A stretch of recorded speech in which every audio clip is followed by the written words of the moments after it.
जय हिंद, वंदे मातरम। दोस्तों, आपका स्वागत है हमारे YouTube channel teaching exam overload पे।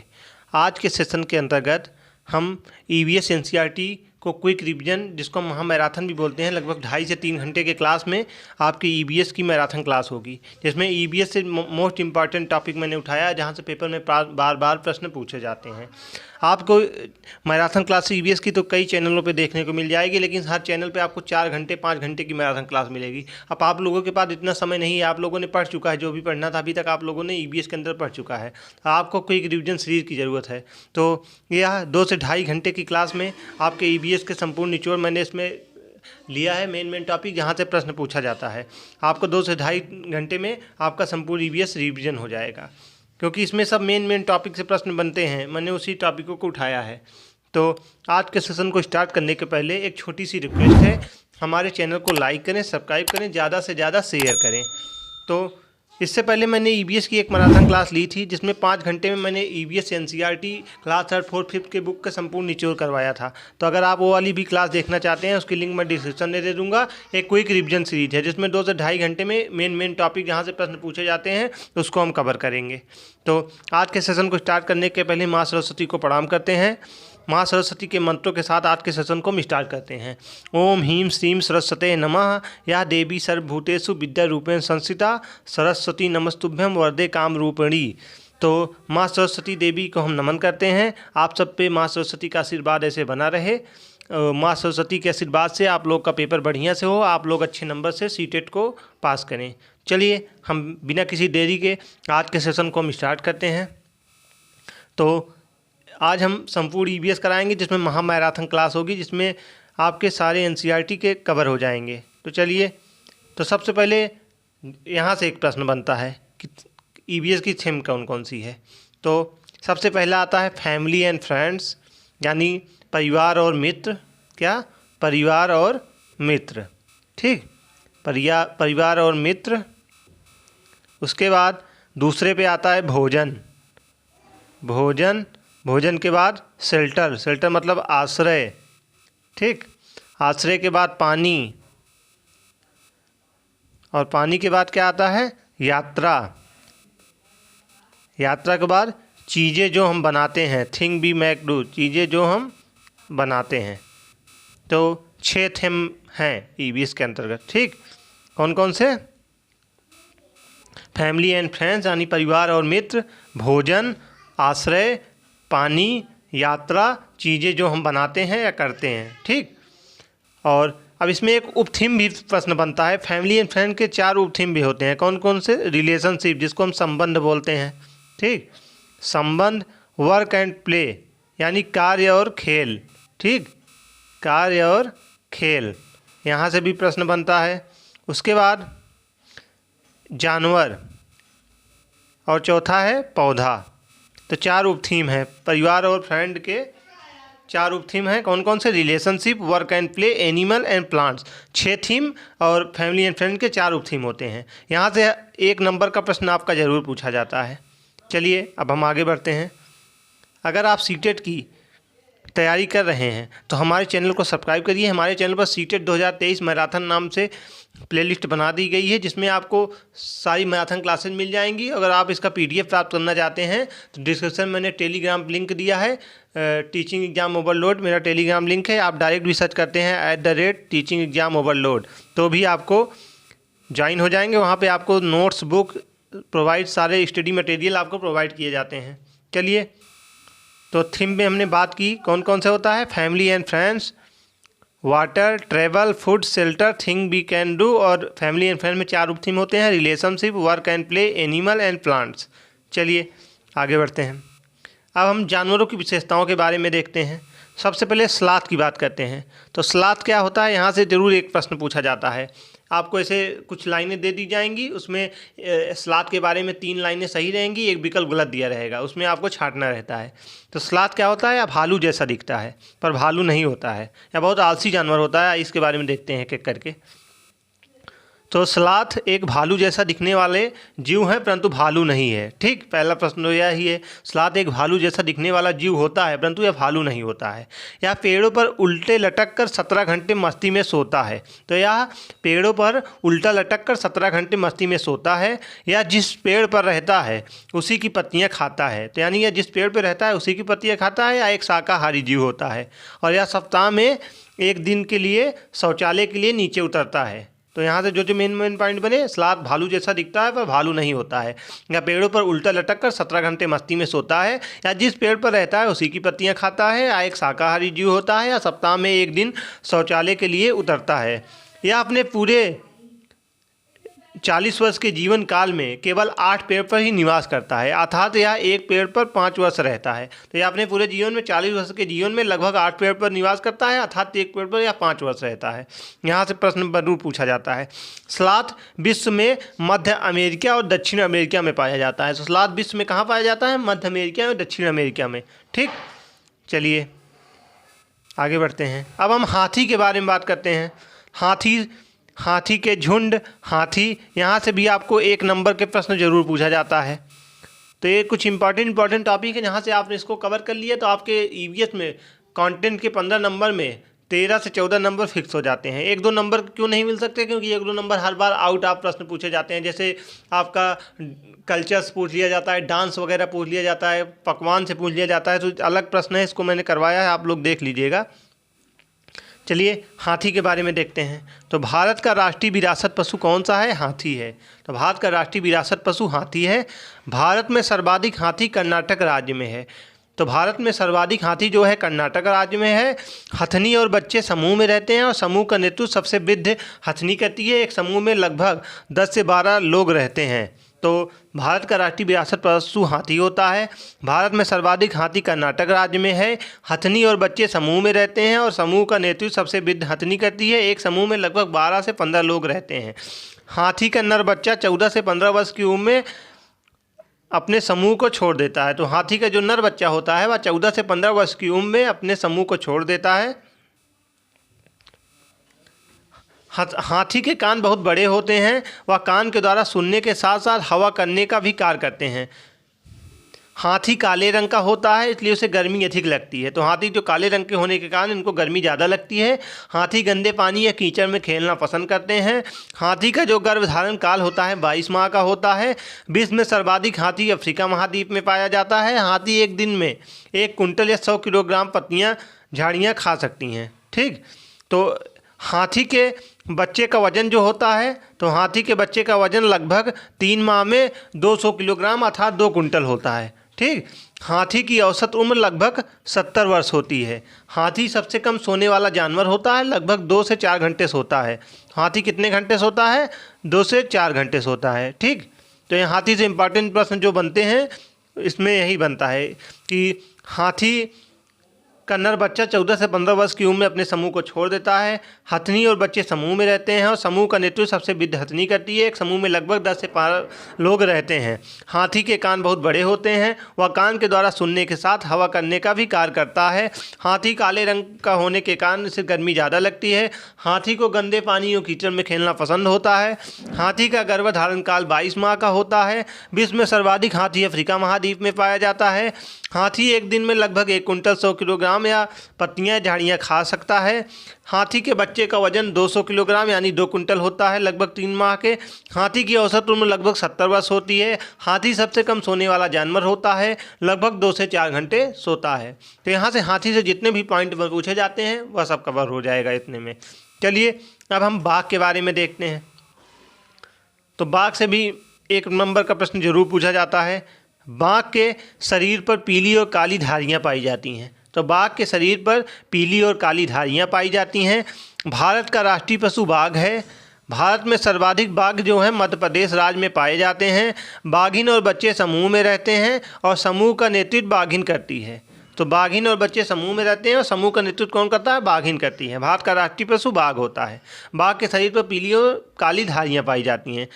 तो आगे देखते हैं। बाघ के नर बच्चे जो होते हैं वह अपने समूह को 2 से 3 वर्ष बाद छोड़ देते हैं। तो बाघ के जो नर बच्चे होते हैं वह अपने समूह को 2 से 3 वर्ष बाद छोड़ देते हैं।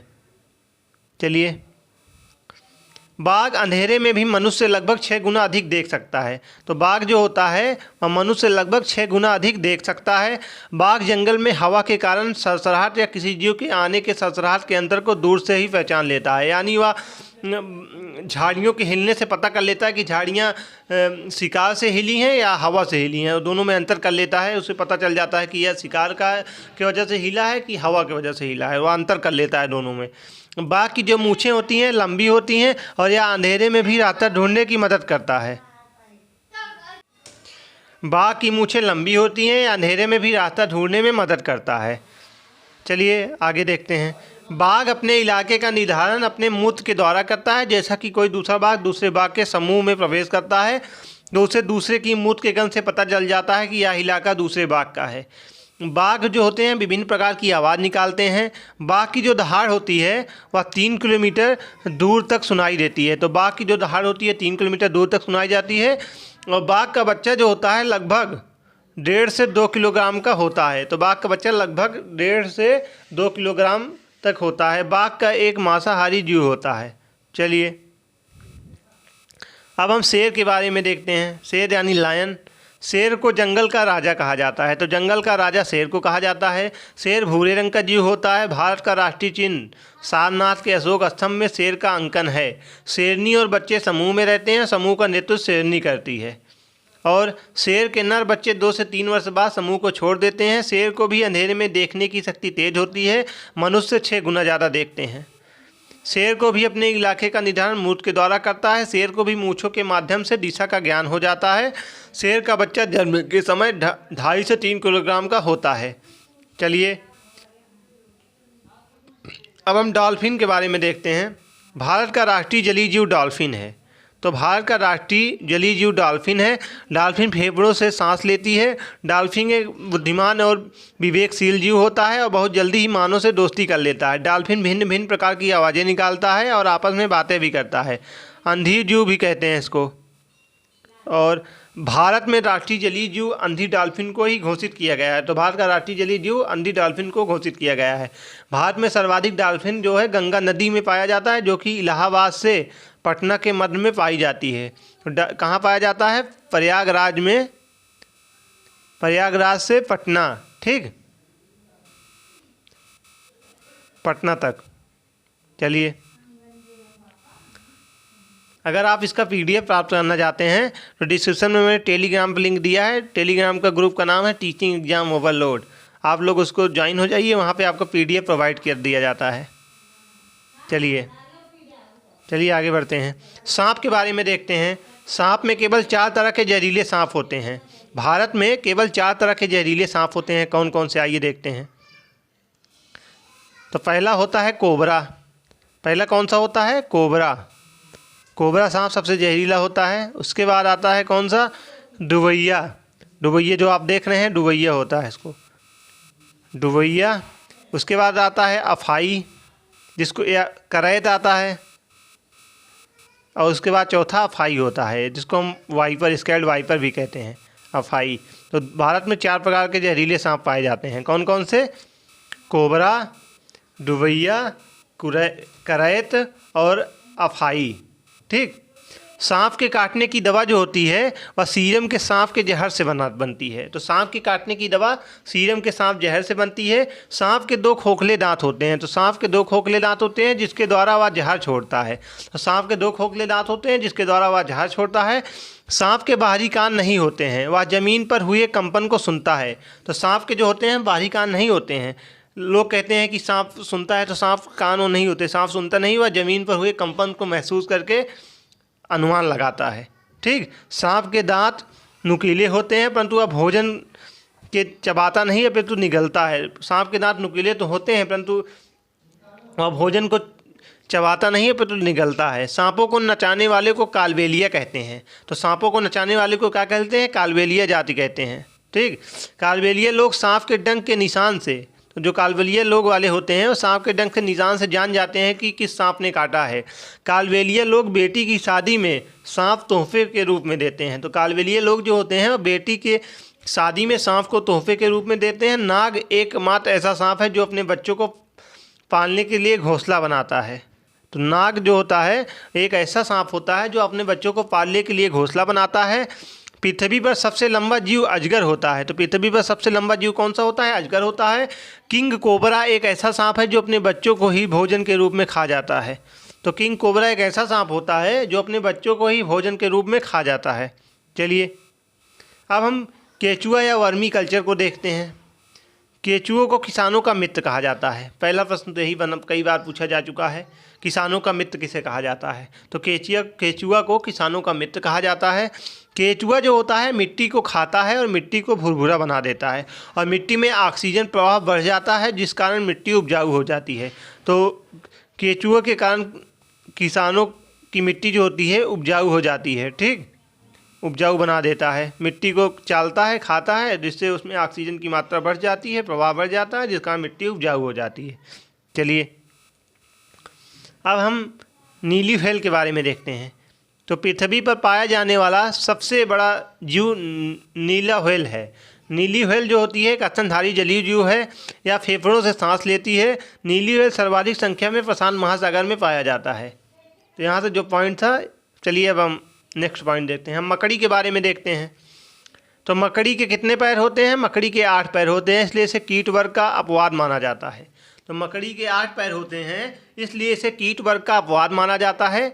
मादा मकड़ी नर मकड़ी को मैथुनोपरांत मार डालती है। तो मादा मकड़ी जो होती है नर मकड़ी को मैथुनोपरांत मार डालती है। मकड़ी को एक सामाजिक कीट नहीं माना जाता है। तो मकड़ी को एक सामाजिक कीट नहीं माना जाता है, इंपॉर्टेंट है, इसको आप लोग नोट कर लीजिएगा। प्रश्न पूछा जा सकता है आपको, सामाजिक कीट के बारे में विकल्प दे दिया जाएगा, उसमें पूछ लिया जाएगा इसमें एक सामाजिक कीट नहीं है। प्रश्न कई बार बन चुका है। तो मकड़ी एक सामाजिक कीट नहीं माना जाता है। सामाजिक कीट के उदाहरण देख लीजिए, क्योंकि सामाजिक कीट से भी प्रश्न बनता है। तो सामाजिक कीट कौन कौन से होते हैं आइए देखते हैं। दीमक, मधुमक्खी, चींटी। दीमक, मधुमक्खी, चींटी। चलिए रेशम का कीड़ा यानी सेरीकल्चर। तो सेरीकल्चर क्या होता है? यह अपने मादा को कई किलोमीटर दूर से ही पहचान लेता है। तो रेशम का कीड़ा जो होता है वो अपनी मादा को कई किलोमीटर दूर से ही पहचान लेता है। जैसे आप लोगों ने वो गाना भी सुना होगा सनी देओल का, तू धरती पे चाहे जहाँ रहे तुझे तेरी खुशबू से पहचान लूँगा। तो वैसे ये भी होते हैं, कई किलोमीटर से अपनी मादा को पहचान लेते हैं। धरती पे चाहे जहाँ भी रहें, गाना सुना ही होगा आप लोगों ने। रेशम का कीड़ा, तो रेशम का कीड़ा जो होता है शहतूत के पेड़ पर पाला जाता है। तो रेशम का कीड़ा कहाँ पाला जाता है? शहतूत के पेड़ पर पाला जाता है। रेशम पालन को सेरीकल्चर कहा जाता है। रेशम पालन को क्या कहते हैं? सेरीकल्चर कहते हैं। नर रेशम का कीड़ा अपनी मादा को उसकी गंध के द्वारा कई किलोमीटर दूर रहते हुए भी पहचान जाता है। तो नर रेशम का कीड़ा जो होता है वह अपनी मादा को उसकी गंध के द्वारा कई किलोमीटर दूर रहते हुए भी पहचान जाता है। रेशम एक प्रकार का प्रोटीन होता है। तो रेशम क्या होता है? एक प्रकार का प्रोटीन होता है। चलिए आगे बढ़ते हैं। रेशम 4 प्रकार के होते हैं। कौन कौन से? टसर, मूंगा, एरी, कोसा। कौन कौन से? टसर, मूंगा, एरी, कोसा। चलिए आगे बढ़ते हैं। भारत के प्रमुख रेशम क्षेत्र कौन कौन से हैं? तो भारत के प्रमुख रेशम क्षेत्र में पहले नंबर पे असम है, बनारस, पोचमपल्ली यानी जिसको हम तेलंगाना कहते हैं। यहाँ पोचमपल्ली से प्रश्न पूछा गया है, तो आप लोग इसको नोटिस कर लीजिएगा, इंपॉर्टेंट है, स्टार लगा लीजिएगा। भारत के प्रमुख रेशम क्षेत्र असम, बनारस, पोचमपल्ली, तेलंगाना में है। चलिए चील, गिद्ध और बाज, यहाँ से एक प्रश्न जरूर पूछा जाता है। मनुष्य 4 गुना कौन देख पाते हैं? चील, गिद्ध और बाज। आइए इसको देखते हैं। यह पक्षी जो होते हैं मनुष्य 4 गुना अधिक दूर से किसी वस्तु को देखने में सक्षम होते हैं। तो यह पक्षी जो मनुष्य 4 गुना अधिक दूर से किसी वस्तु को देखने में सक्षम होते हैं। यह पक्षी पेड़ वृक्ष पर सबसे ऊपर घोंसला बनाता है। तो यह पक्षी पेड़ वृक्ष पर सबसे ऊपर घोंसला बनाता है। एपीकल्चर किसे कहते हैं? मधुमक्खी पालन, यहाँ से भी प्रश्न पूछा जाता है। तो मधुमक्खी पालन के लिए बिहार का मुजफ्फरपुर जिला प्रसिद्ध है। तो मधुमक्खी पालन के लिए बिहार का मुजफ्फरपुर जिला प्रसिद्ध है। लीची के फूल मधुमक्खियों को अपने ओर आकर्षित करते हैं। तो किस फूल मधुमक्खियों को आकर्षित करते हैं? लीची के फूल जो होते हैं। लीची के फूल कब खिलते हैं? आपस में कई बार बन चुका है, तो फरवरी माह में खुलते हैं। तो लीची के फूल फरवरी माह में आते हैं। चलिए मधुमक्खी पालन के लिए सही समय अक्टूबर और दिसंबर होता है। तो मधुमक्खी पालन के लिए जो सही समय होता है वह अक्टूबर और दिसंबर होता है, क्योंकि रानी मक्खी इसी समय अंडे देती है। तो मधुमक्खी पालन के लिए सही समय अक्टूबर से दिसंबर होता है, क्योंकि इस समय जो रानी मक्खी होती है वह अंडे देती है। चलिए मधुमक्खी पालन के लिए लकड़ी का बॉक्स और चीनी के घोल की आवश्यकता होती है। तो मधुमक्खी पालन के लिए लकड़ी का बॉक्स और चीनी के घोल की आवश्यकता होती है। बॉक्स में एक रानी मक्खी और एक अन्य श्रमिक मक्खी तथा कुछ नर मक्खी होते हैं। तो मधुमक्खी पालन के लिए लकड़ी का बॉक्स चीनी के घोल की आवश्यकता होती है। बॉक्स में एक रानी मक्खी और अन्य श्रमिक मक्खियाँ और कुछ नर मक्खियाँ होती हैं। नर मक्खियों की कोई विशेष भूमिका नहीं होती है। श्रमिक मक्खी जो होती हैं शहद लाने का काम करती हैं। तो श्रमिक मक्खी शहद लाने का काम करती हैं। वहीं मक्खी को जैसे ही पराग रस प्राप्त होता है वह नृत्य करती हैं, जिससे अपने साथियों को बुलाने के लिए पराग रस प्राप्त होता है वह नृत्य करती हैं, अपने साथियों को बुलाने के लिए डांस करती हैं, जिसको अन्य मक्खियों को पता चल जाता है कि रस मिल गया है। मधुमक्खियों के डंक में फार्मिक अम्ल होता है। तो मधुमक्खियों के डंक में कौन सा अम्ल होता है? फार्मिक अम्ल होता है। चलिए चींटी के बारे में देखते हैं। तो चींटी जो होती है सूंघ कर एक दूसरे के पीछे चलती है। तो चींटी कैसे चलती है? सूंघ कर एक दूसरे के पीछे चलती है। चींटियाँ जो होती हैं मिलजुल कर समूह में रहती हैं और उनका काम बटा रहता है। तो चींटियाँ जो होती हैं मिलजुल कर समूह में रहती हैं, उनका काम बटा रहता है। रानी चींटी अंडे देती है।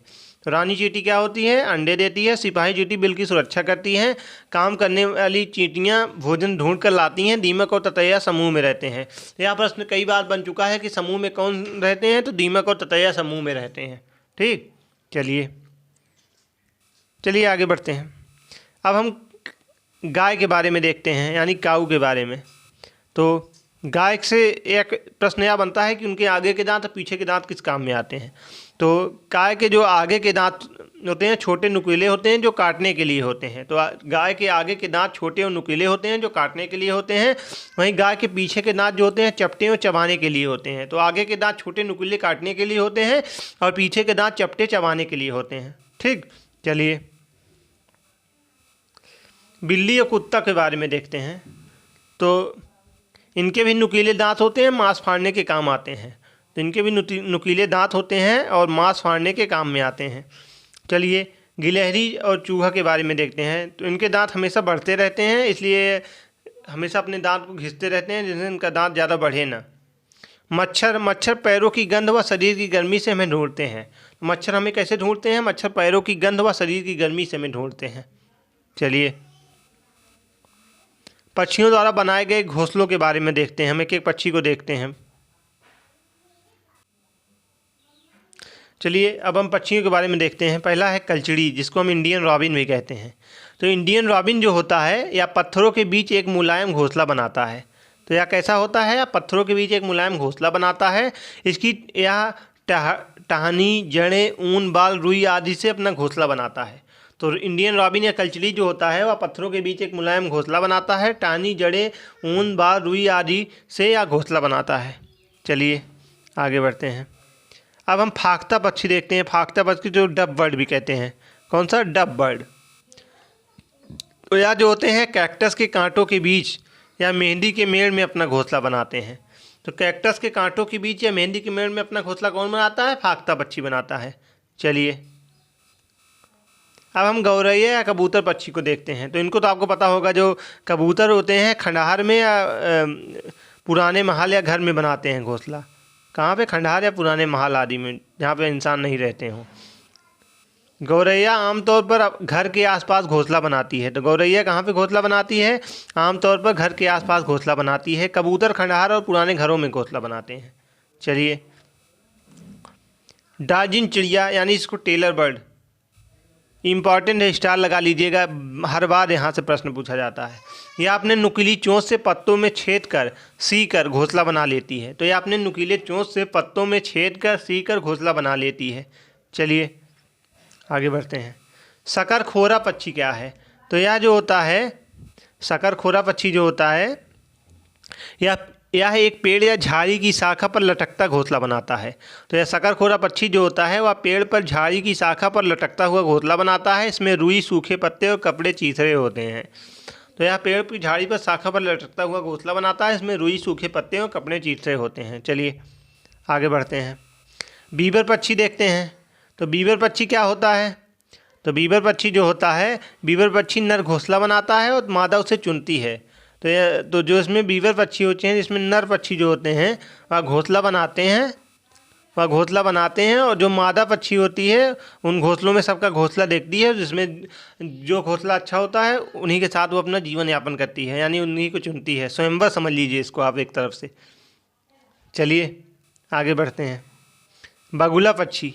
बगुला पक्षी क्या है, आइए इसके बारे में। यहाँ से दो ही प्रश्न बनते हैं, भैंस और बगुले के बारे में। बगुला भैंस पर बैठकर उसके कीटों को खाता है। बगुला जो होता है भैंस पर बैठकर उसके कीटों को खाता है। भैंसों को कीड़ों से छुटकारा मिलता है और बगुले को भोजन मिलता है। तो इसमें क्या होता है, बगुला भैंस पर बैठकर उसके कीटों को खाता है, भैंसों को कीड़ों से छुटकारा मिलता है और बगुले को भोजन मिलता है। चलिए, बसंत गौरी पक्षी, इसको उड़ पीकर बर्ड भी कहते हैं, जिसको हम हिंदी में कठफोड़वा कहते हैं। क्या, कठफोड़वा। यहाँ से भी प्रश्न पूछा जाता है कठफोड़वा पक्षी से। तो यह पेड़ के तनों में गहरा छेद बनाकर अंडे देती है। पेड़ के तने में छिपे कीड़ों को ढूंढ ढूंढ कर खाती है। तो पेड़ के तनों में गहरा छेद बनाकर अंडे देती है, पेड़ के तने में छिपे कीड़ों को ढूंढ ढूंढ कर खाती है। चलिए, कौवा के बारे में देखते हैं। कौवा से एक प्रश्न यह बनता है कि यह पेड़ की सबसे ऊंची डाल पर अपना घोंसला बनाता है। पेड़ के सबसे ऊंची डाल पर अपना घोंसला बनाता है, या पेड़ पे सबसे ऊंची डाल पर अपना घोंसला बनाता है। और कौवे के घोंसले में लोहे के टार और टहनियाँ होती हैं। तो लोहे के घोंसले में लोहे के टार और टहनियाँ होती हैं। कौवे के घोंसले में कोयल अंडे देती है। तो जो कोयल होती है वह घोंसला नहीं बनाती है, कौवे के घोंसले में अपना अंडा देती है। कौवे अपने अंडे के साथ साथ कोयल के अंडे को भी सेता है। चलिए, तो यहाँ से कौवे से जितना प्रश्न बनता था इम्पॉर्टेंट हमने था। अब हम उल्लू पक्षी को देखते हैं, जिसको ऑल बर्ड कहते हैं। तो यहाँ से जो प्रश्न बनता है, यह एक निशाचर जानवर है जो अपनी गर्दन को पीछे की ओर लगभग 260 से 270 डिग्री घुमा सकते हैं। यह इंपॉर्टेंट है, यहाँ से हर बार आपको 1 नंबर का प्रश्न मिलता है और यहाँ बच्चे डाउट में आ जाते हैं और प्रश्न को गलत करके आते हैं। तो इसको आप लोग अच्छे से समझ लीजिएगा। अगर पूछा जाए आपसे लगभग ऐसा कौन सा पक्षी है लगभग 260 से 270 डिग्री तक अपनी गर्दन घुमा देते हैं पीछे की ओर, तब उल्लू होगा। और अगर झटके से बात की जाए तो मैना होगा। अगर झटके से कौन सा पक्षी अपनी गर्दन पीछे मोड़ता है तो मैना होगा। लगभग 60 से 270 डिग्री तक, या 280, 90, 300, लगभग 360 डिग्री तक कौन सा पक्षी घुमा लेता है तो उल्लू होता है। ठीक, आज के बाद ये प्रश्न आपको गलत नहीं होगा, इसको आप लोग अच्छे से समझ लीजिएगा। झटके से बात की जाए तो मैना, और लगभग 270 डिग्री की बात की जाए तो उल्लू। रेगिस्तान में मैना चिड़िया पाई जाती है। तो रेगिस्तान में मैना चिड़िया पाई जाती है। मैना अपनी गर्दन को झटके से पीछे कर लेती है। अभी मैंने आपको ऊपर बताया ही, तो मैना अपनी गर्दन को झटके से पीछे कर लेता है। उल्लू 260 से 270 डिग्री तक अपने सर को पीछे की तरफ मोड़ सकता है। चलिए, महत्वपूर्ण बिंदु देखते हैं पक्षियों के बारे में। हमने अभी तक जो पढ़ा, पक्षियों के पंख उड़ने, सर्दी गर्मी से बचने हेतु रूपांतरित होते रहते हैं। तो पक्षियों के जो पंख होते हैं उड़ने, सर्दी गर्मी से बचने हेतु रूपांतरित होते रहते हैं। पक्षियों की चोंच में दांत नहीं होते। तो पक्षियों की चोंच में दांत नहीं होते हैं। पक्षियों के हृदय में 4 कोष्ठ होते हैं। तो पक्षियों के जो पंख होते हैं उड़ने, सर्दी गर्मी में बचने हेतु रूपांतरित होते रहते हैं। पक्षियों की चोंच में दांत नहीं होते हैं। पक्षियों के हृदय में 4 कोष्ठ होते हैं। पक्षी केवल अंडे देने के लिए घोंसला बनाते हैं और अप्रैल महीने में। तो पक्षी जो होते हैं केवल अंडे देने के लिए घोंसला बनाते हैं और अप्रैल महीने में। पक्षियों की हड्डी जो होती है खोखली होती है। तो पक्षी की जो हड्डी होती है खोखली होती है, उनमें हवा भरी हुई होती है। तो पक्षियों की जो हड्डी होती है खोखली होती है, उनमें हवा भरी हुई होती है। चलिए, पक्षी एक ही समय में 2 आँखों से अलग अलग चीज़ों पर नज़र डाल देते हैं। तो पक्षी जो होते हैं एक ही समय में 2 आँखों से अपने अलग अलग चीज़ों पर नज़र डाल लेते हैं, या कि एक आँख से इधर देख लेते हैं, एक आँख से दूसरी तरफ। ठीक, पक्षी देखने हेतु अपनी गर्दन को ज़्यादा घुमाते हैं, क्योंकि उनकी आँखों की पुतलियाँ घूम नहीं सकती। तो पक्षी की आँखों की पुतलियाँ घूम नहीं पाती, इसलिए अपनी गर्दन को ज़्यादा इधर उधर घुमाते हैं। ठीक, चील, बाज व गिद्ध हमसे 4 गुना ज़्यादा दूर तक देख सकते हैं। तो चील, गिद्ध एवं बाज हमसे 4 गुना दूर तक देख पाते हैं। रात में जागने वाले जानवर हर चीज़ को सफ़ेद व काला ही देख पाते हैं। तो रात में जागने वाले जो जानवर होते हैं हर चीज़ को सिर्फ सफ़ेद और काला ही देख पाते हैं। चलिए, अब हम पक्षियों की चोंच के बारे में बात करते हैं। पक्षियों की चोंच के बारे में बात करते हैं। बाज, चील और गिद्ध जैसे मांसाहारी पक्षियों की चोंच जो होती है छोटी और हुक की तरह मुड़ी हुई होती है। तो बाज, चील और गिद्ध जैसे मांसाहारी पक्षियों की चोंच छोटी और हुक की तरह मुड़ी हुई होती है। चलिए आगे बढ़ते हैं। तोते की जो होती है घुमावदार चोंच होती है। तो जैसे आप लोग देख रहे होंगे तोते की ऐसे घुमावदार होती है, ऐसे मुड़ा रहता है ना, घुमावदार। तो यह फल कुतरने की मदद करती है। तो कैसी चोंच होती है इनकी? ऐसे मुड़ी हुई होती है, ऐसे मुड़ी हुई चोंच होती है। यह किस में आती है? फल को कुतर कुतर के खाते हैं ना, कुतरने के काम में आती है। ठीक, तो तोते की कैसी होती है? ऐसे मुड़ी हुई होती है और फल कुतरने के काम में आती है। चलिए, कबूतर, गौरैया आदि में चोंच छोटी छोटी होती हैं, चौड़ी और मजबूत होती हैं। ऐसी चोंच अनाज के दानों को तोड़ने फोड़ने के काम में आती है। तो इनकी कैसे होती है? तो छोटी सी होती है।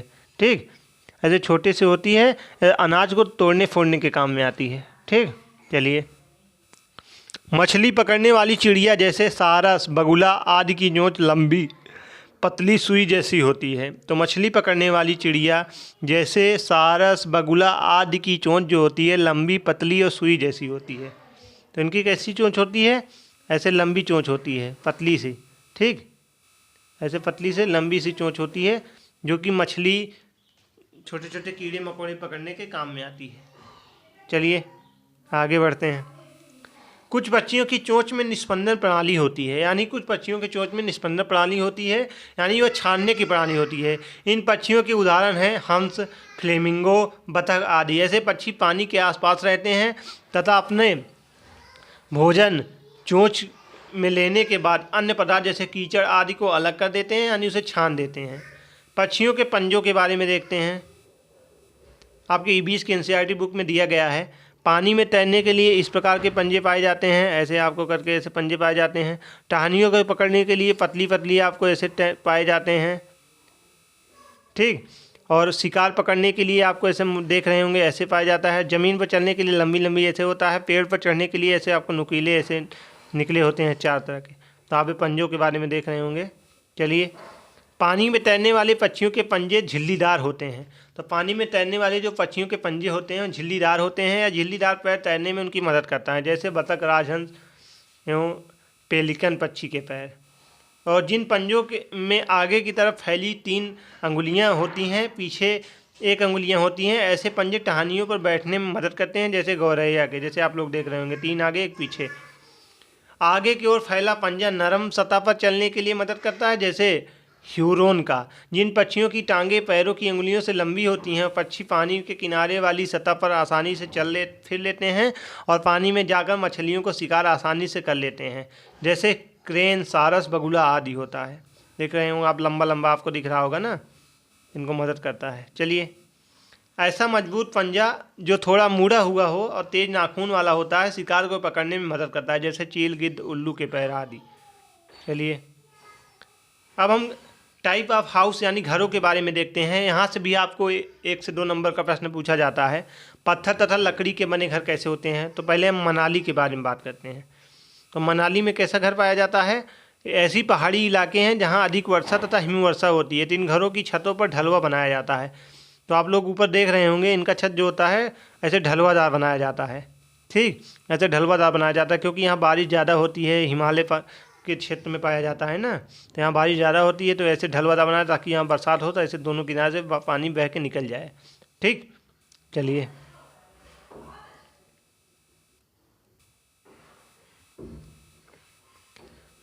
पत्थरों से बने घर के बारे में बात करते हैं। तो पत्थरों के घर जैसे आप लोग देख रहे हैं, पत्थर से बना 2 मंजिली इमारत होती हैं। यह कहाँ पाया जाता है? लेह लद्दाख में पाया जाता है। यह स्थान लेह है जहाँ शीत मरुस्थल में पाए जाते हैं। यह घर 2 मंजिलों के होते हैं। घरों की दीवार पर मिट्टी और चूने की पुताई की जाती है। घरों पर मजबूत बनाने के लिए पेड़ों के मोटे मोटे तनों का इस्तेमाल किया जाता है। निचली मंजिल पर जानवर और आवश्यक सामान रखते हैं और ऊपर की मंजिल पर लोग रहते हैं। और नीचे की मंदिर पर कोई भी खिड़की नहीं होती, नीचे की मंजिल पर कोई भी खिड़की नहीं होती। फल और सब्जियों को छत पर सूखने के लिए डालते हैं। तो लेह लद्दाख में क्या होता है? यहाँ 2 मंजिला घर होते हैं। घरों की दीवार पर मिट्टी और चूने की पुताई की जाती है। घरों पर मजबूत बनाने के लिए पेड़ के मोटे मोटे तनों का इस्तेमाल किया जाता है। निचली मंजिल पर जानवर और आवश्यक सामान रखते हैं, ऊपर खुद रहते हैं। और यह लोग अपनी सब्जियाँ सुखाने के लिए छतों का इस्तेमाल करते हैं। बाँस के बने घर। तो बाँस के बने घर कहाँ होते हैं? असम में होते हैं, जहाँ बारिश ज़्यादा होती है। ठीक, तो बाँस के बने घर जो होते हैं अधिक वर्षा वाले स्थान पर होते हैं, जहाँ स्थान असम है। कहाँ पे? असम। ठीक, घर ज़मीन से 10 से 12 फुट या 3 से 3.5 मीटर ऊंचे बने होते हैं। इन्हें बांस से मजबूत खंभों पर बनाया जाता है। यह घर अंदर से भी लकड़ी के बने होते हैं और इन घरों में छतें ढलुआ होती हैं। तो यह घर ज़मीन से 10 से 12 फीट यानी 3 से 3.5 मीटर ऊंचे बने होते हैं। इन्हें बांस से मजबूत खंभों से बनाया जाता है। या घर अंदर से भी लकड़ी के बने होते हैं। इन घरों की छतें ढलुआ होती हैं। चलिए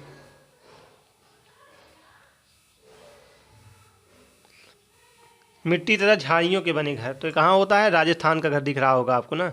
यहाँ पे गर्मी ज़्यादा पड़ती है ना, इसलिए मिट्टियों से बनाया जाता है और झाड़ियों से, ताकि अंदर ठंडक रहे। तो यह घर अधिक गर्मी वाले स्थानों पर पाए जाते हैं जहाँ कम वर्षा होती है, जैसे राजस्थान। ठीक, घरों की दीवार जो होती है मोटी होती है तथा मिट्टी से बनी होती है। दीवारों को लेप कर सुंदर बनाया जाता है ताकि मिट्टी टूटे नहीं। गोबर, मिट्टी, झाड़, छतें कटीले झाड़ियों से बनी होती हैं। छतें बनाने में नीम और कीकर की लकड़ियों का प्रयोग किया जाता है ताकि इनमें कीड़े न लगें। ईंट के बने घर या ऊंची इमारतें, तो यह स्थान समतल मैदानी क्षेत्र, शहरों, दिल्ली अधिक जनसंख्या के कारण ऊंची ऊंची इमारतें व मंजिले मकान देखने को मिलते हैं। हाउस बोट क्या है? आइए हाउस बोट के बारे में देखते हैं। तो हाउस बोट जो है यह डल झील श्रीनगर में पाई जाती है।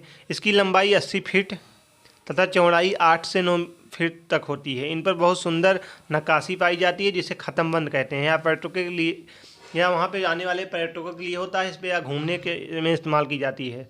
तो यह कहाँ पाई जाती है? हाउस बोट डल झील में पाई जाती है। इसकी लंबाई 80 फीट से चौड़ाई 8 से 9 फीट होती है। इन पर बहुत सुंदर नक्काशी पाई जाती है जिसे ख़त्मबंद कहते हैं। यह पर्यटकों के लिए होती है। चलिए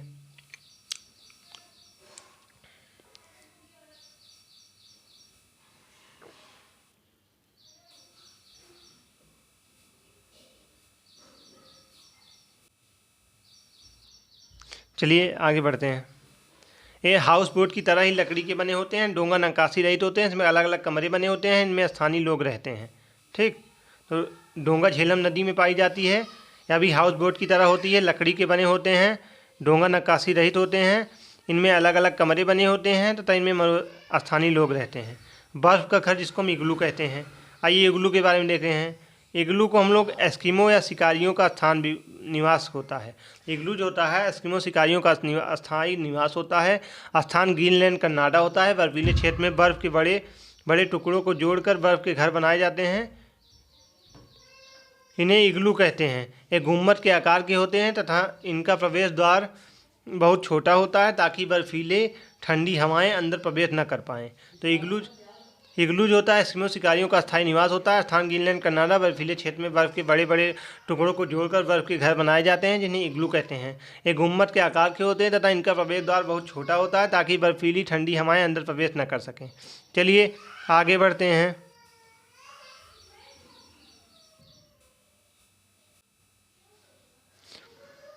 चलिए फिर आगे देखते हैं। टेंट क्या होता है? टेंट, यहाँ से रेबो एक प्रश्न पूछा जाता है। ये जो टेंट में रहते हैं इनको हम रेबो कहते हैं। आइए इनके बारे में देखते हैं एक एक करके। तो टेंट का निर्माण जो होता है अलग अलग क्षेत्रों में अलग अलग वस्तुओं से होता है, जैसे प्लास्टिक, कपड़ा आदि। लद्दाख की चांगपा जनजाति जो होती है याक के बालों की पट्टियों से टेंट बनाती है जिसे रेबो कहते हैं। तो टेंट का निर्माण अलग अलग क्षेत्रों में अलग अलग वस्तुओं से होता है, जैसे प्लास्टिक, कपड़ा आदि। लद्दाख की चांगपा जनजाति याक के बालों की पट्टियों से टेंट बनाती है जिसे हम रेबो कहते हैं। चलिए श्रीनगर में लोग इलायची और बादाम डला हुआ चाय पीते हैं जिसको हम कहवा कहते हैं। तो श्रीनगर में जो इलायची और बादाम डला हुआ चाय पीते हैं उसको क्या कहते हैं? कहवा कहते हैं। ठीक, रेगिस्तानी ओक के बारे में देखते हैं। तो यह एक आकर्षक मध्यम आकार धीमी गति में बढ़ने वाला पेड़ होता है जो ऑस्ट्रेलिया के शुष्क रेगिस्तान क्षेत्र में पाया जाता है। तो यह एक आकर्षक मध्यम आकार धीमी गति के बढ़ने वाला पेड़ होता है जो ऑस्ट्रेलिया के शुष्क रेगिस्तान क्षेत्र में पाया जाता है। इसकी बहुत कम पत्तियाँ होती हैं। यह लगभग 10 से 15 फीट तक लंबा होता है। इसकी जड़ें इसके तने से 30 गुना लंबी होती हैं। ये जड़ें पानी तक पहुंचने के लिए ज़मीन में गहराइयों तक पाई जाती हैं या पानी पेड़ के तने में जमा होता है। स्थानीय लोग तने में पतला पाइप डालकर इसे पानी को पीते हैं। तो रेगिस्तान ओक से जो पॉइंट था इम्पॉर्टेंट उसको हमने कवर किया। चलिए हम आगे देखते हैं। घटमड़ी पौधा क्या होता है जिसको हम पिचर प्लांट कहते हैं, नेफेंसिव। आइए देखते हैं। यहाँ से 1 नंबर का प्रश्न पूछा जाता है। यह एक मांसाहारी और कीटभक्षी पादप का एक उदाहरण होता है। तो यह एक मांसाहारी और कीटभक्षी पादप का एक उदाहरण होता है। यह अपने गड्ढे के जाल में कीड़े, मेढक, चूहों और को फंसा कर खाता है। तो यह अपने गड्ढे में जाल में कीड़े, मेढक और चूहों को फंसाकर खाता है। इसकी जो घड़े के समान दिखाई देने वाली सरकना वास्तव में इसकी पत्ती का रूपांतरित भाग कीड़ों को आकर्षित करता है और अच्छी गंध पैदा करता है। आमतौर पर यह इंडोनेशिया, ऑस्ट्रेलिया और भारत के मेघालय में पाया जाता है। तो यह मांसाहारी कीटभक्षी पादप का एक उदाहरण होता है। यह अपने गड्ढे के जाल में कीड़े, मेढक तथा चूहों को फंसाता है। इसकी घड़े के समान दिखाई देने वाली संरचना वास्तव में इसकी पत्ती का रूपांतरित भाग कीड़ों को आकर्षित करने के लिए इसकी अच्छी गंध पैदा करता है। आमतौर पर यह इंडोनेशिया, भारत और भारत के मेघालय में पाया जाता है। चलिए आगे बढ़ते हैं। क्लोरोफिल की उपस्थिति के कारण पौधा प्रकाश संश्लेषण करने में सक्षम होता है, लेकिन नाइट्रोजन की कमी को दूर करने के लिए यह कीड़े खाते हैं। चलिए, खेजड़ी पेड़ क्या होता है, आइए इसको देखते हैं। तो खेजड़ी के पेड़ रेगिस्तान में पाए जाते हैं। खेजड़ी के पेड़ रेगिस्तान में पाए जाते हैं, राजस्थान में पाए जाते हैं। तो खेजड़ी के पेड़ जो होते हैं राजस्थान में पाए जाते हैं, क्योंकि यहाँ पे मरुस्थलीय इलाका होता है, रेगिस्तान क्षेत्रों में वहाँ पाया जाता है। यह विश्व मुख्यतम रेगिस्तानी क्षेत्रों में पाया जाता है। इसमें अधिक जल की आवश्यकता नहीं होती है। इसके फलों को एक समृद्ध प्रोटीन स्रोत के रूप में खाया जाता है। पेड़ की छाल का उपयोग औषधि के रूप में किया जाता है। इसकी फलियों से सब्जियां बनाई जाती हैं और कीड़े इसकी लकड़ी को नुकसान नहीं पहुंचा सकते हैं। यह छायादार वृक्ष जिसकी छाया में बच्चे खेलना पसंद करते हैं। चलिए, अब हम बरगद के पेड़ के बारे में देखते हैं। यह पूरे 200 साल तक जीवित रह सकता है। पुराने बरगद के पेड़ों में लटकती हुई शाखाएं वास्तव में पेड़ों की जड़ें ही होती हैं। ये शाखाओं से नीचे बढ़ती हैं और जब तक कि वो ज़मीन तक नहीं पहुंच जाती। ये जड़ें खंभे की तरह होती हैं और पेड़ को मजबूत सहारा देती हैं। बरगद के पेड़ की जड़ें ज़मीन के नीचे होती हैं जैसे दूसरे पेड़ों की होती हैं। इसकी पत्ती, छाल बीजों में दस्त, मधुमेह, मूत्र विकार जैसे बीमारियों के इलाज के लिए औषधि महत्व है। क्रोटोन का पौधा क्या होता है, आइए क्रोटोन के पौधों के बारे में देखते हैं। क्रोटोन का पौधा जो होता है वह जमीन के बारे में उसकी दशा को बता देता है, यानी वह सिग्नल दे देता है कि क्रोटोन पौधों की जड़ें ज़मीन में ज़्यादा गहरी पाई जाती हैं। जबकि मिट्टी सूखने लगती है तो इससे पौधे की पत्तियां सूखने लगती हैं और झड़ने लगती हैं, जिससे मिट्टी का पता चल जाता है और मिट्टी सूख जाती है। तो एक प्रकार का सिग्नल होता है। तो क्रोटोन पौधे ज़मीन के बारे में उसकी दशा को बताता है, यानी सिग्नल दे देता है कि क्रोटोन पौधे की जड़ें ज़मीन में ज़्यादा गहरी नहीं होती हैं। जब मिट्टी सूखने लगती है तो इस पौधे की पत्तियां सूखने लगती हैं और झड़ने लगती हैं, जिससे मिट्टी का पता चल जाता है, मिट्टी सूख जाती है। तो यह एक प्रकार का सिग्नल होता है। चलिए आगे बढ़ते हैं। सब्जियों के जन्म स्थान के बारे में देखते हैं। यहाँ से एक प्रश्न बनता है कि कौन सी सब्जी कहाँ से आई थी। आइए हम देखते हैं एक एक करके। तो दक्षिण अमेरिका से कौन सी सब्जी आई थी? मिर्च, आलू, अमरूद, टमाटर, मूंगफली। तो दक्षिण अमेरिका से कौन सी सब्जी आई थी? मिर्च, आलू, अमरूद, टमाटर, मूंगफली। अफ्रीका से कौन सी आई थी? काफ़ी और भिंडी। यूरोप से गोभी और मटर। तो सब्जियों के जन्म स्थान के बारे में देखते हैं। दक्षिण अमेरिका मिर्च, आलू, अमरूद, टमाटर, मूंगफली। दक्षिण काफ़ी, भिंडी। यूरोप गोभी, मटर। चीन सोयाबीन आदि। चलिए,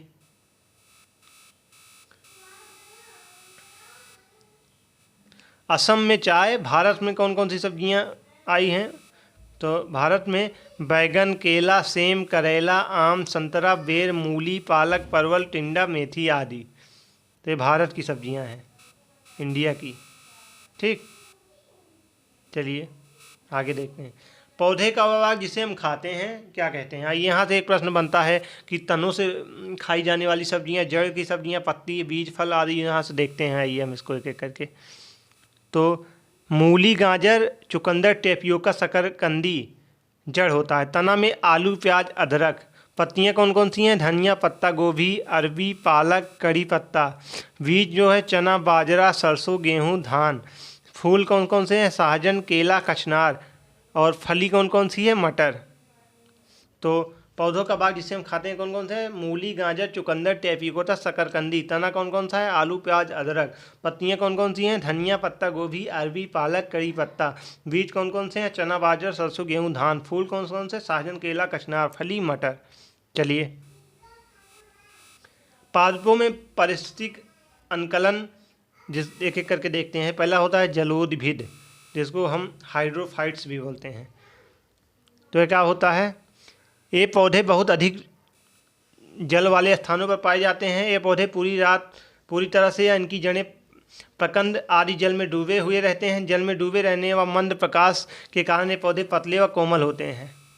तो ये पौधे जो होते हैं बहुत अधिक जल वाले स्थानों पर पाए जाते हैं। पौधे पूरी तरह इनकी जड़ें प्रकंदन या आदि जल में डूबे रहते हैं। जल में डूबने रहने व मंद प्रकाश के कारण ये पौधे पतले व कोमल होते हैं, जैसे कमल। कौन सा? कमल। चलिए आगे बढ़ते हैं। समोद्भिद क्या है, जिसको हम मेसोफाइट बोलते हैं? तो वह पौधे जो समान स्थानों पर उगते हैं। ये पौधे समान स्थान पर उगते हैं जहाँ की मिट्टी ना तो अधिक शुष्क होती है और ना ही बहुत नमी होती है। इन पौधों की मिट्टी में ऑक्सीजन व खनिज लवण भी पर्याप्त मात्रा में मिलते हैं। स्थलीय पौधों में ये पौधे सबसे अधिक पाए जाते हैं। इसके अंतर्गत वन, बाग, बगीचे, खेत आदि में उगने वाले सभी सामान्य पेड़ पौधे आते हैं।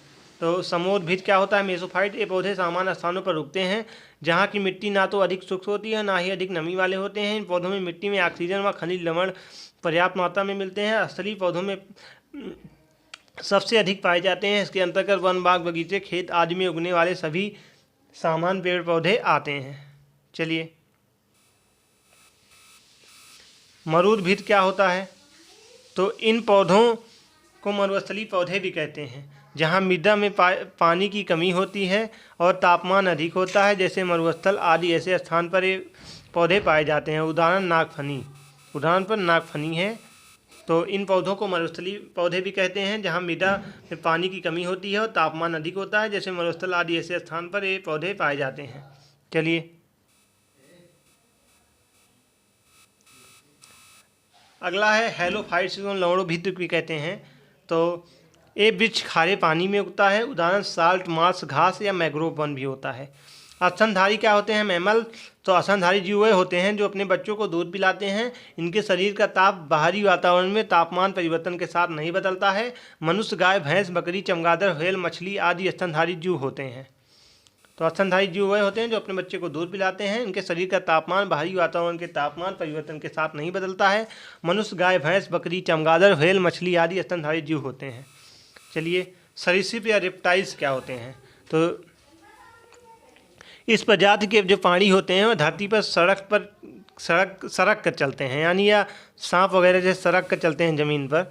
ये हवा में सांस लेने वाले रीढ़धारी जंतु का समूह होता है। सांप, छिपकली, कछुआ, घड़ियाल, मगरमच्छ आदि सरीसृप के उदाहरण होते हैं। तो इन प्रजाति के प्राणी धरती पर सड़क कर चलते हैं। यह हवा में सांस लेने वाले रीढ़धारी जंतुओं का समूह होता है। सांप, छिपकली, कछुआ, घड़ियाल, मगरमच्छ आदि सरीसृप के उदाहरण होते हैं। चलिए आगे बढ़ते हैं। परजीविता क्या है? तो वह जीव जो किसी अन्य जीव पर आश्रित होते हैं, उनमें अपना फ़ायदा उठाते हैं, उन जीवों को पर और जिन जीवों पर ये आश्रित होते हैं उन्हें नुकसान पहुंचाते हैं, उन्हें हम परजीवी जंतु कहलाते हैं। तो वह जीव जो अन्य किसी जीव पर आश्रित होते हैं, उनसे अपना फ़ायदा उठाते हैं, उन जीवों को आश्रित होते हैं तथा उन जीवों को नुकसान पहुंचाते हैं, तो उन्हें हम परजीवी जीव जंतु कहते हैं, जिसको हम पैरासाइट भी बोलते हैं। जैसे जोंक, जू, अमरबेल, एंटएमीबा आदि। एक जीव को फायदा होता है तो दूसरे अन्य जीव को नुकसान होता है। जब ऐसे संबंध को हम परजीविता कहते हैं। ठीक, चलिए आगे बढ़ते हैं। सहजीविता क्या है?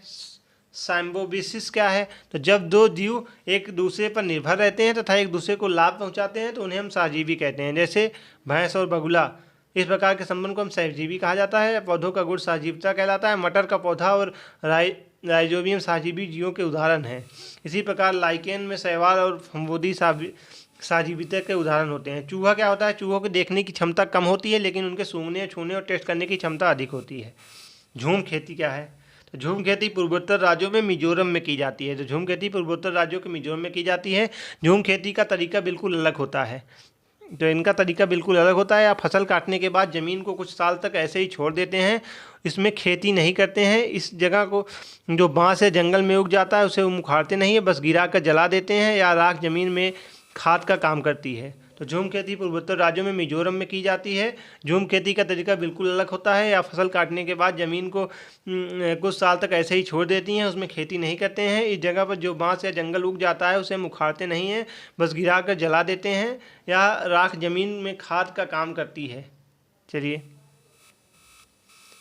ज़मीन को जलाते हुए आसपास के पेड़ न जलें, जंगल को नुकसान न पहुंचा सकें, इसका भी ध्यान रखा जाता है। फिर जब इस ज़मीन को खेती की बारी आती है तो ज़मीन को जोता नहीं जाता है, मिट्टी को हल्के हल्के हिलाकर बीज छिड़क देते हैं। एक ही खेत में अलग अलग तरह के बीज जैसे मकई, सब्जियां, मिर्च और चावल बोए जाते हैं।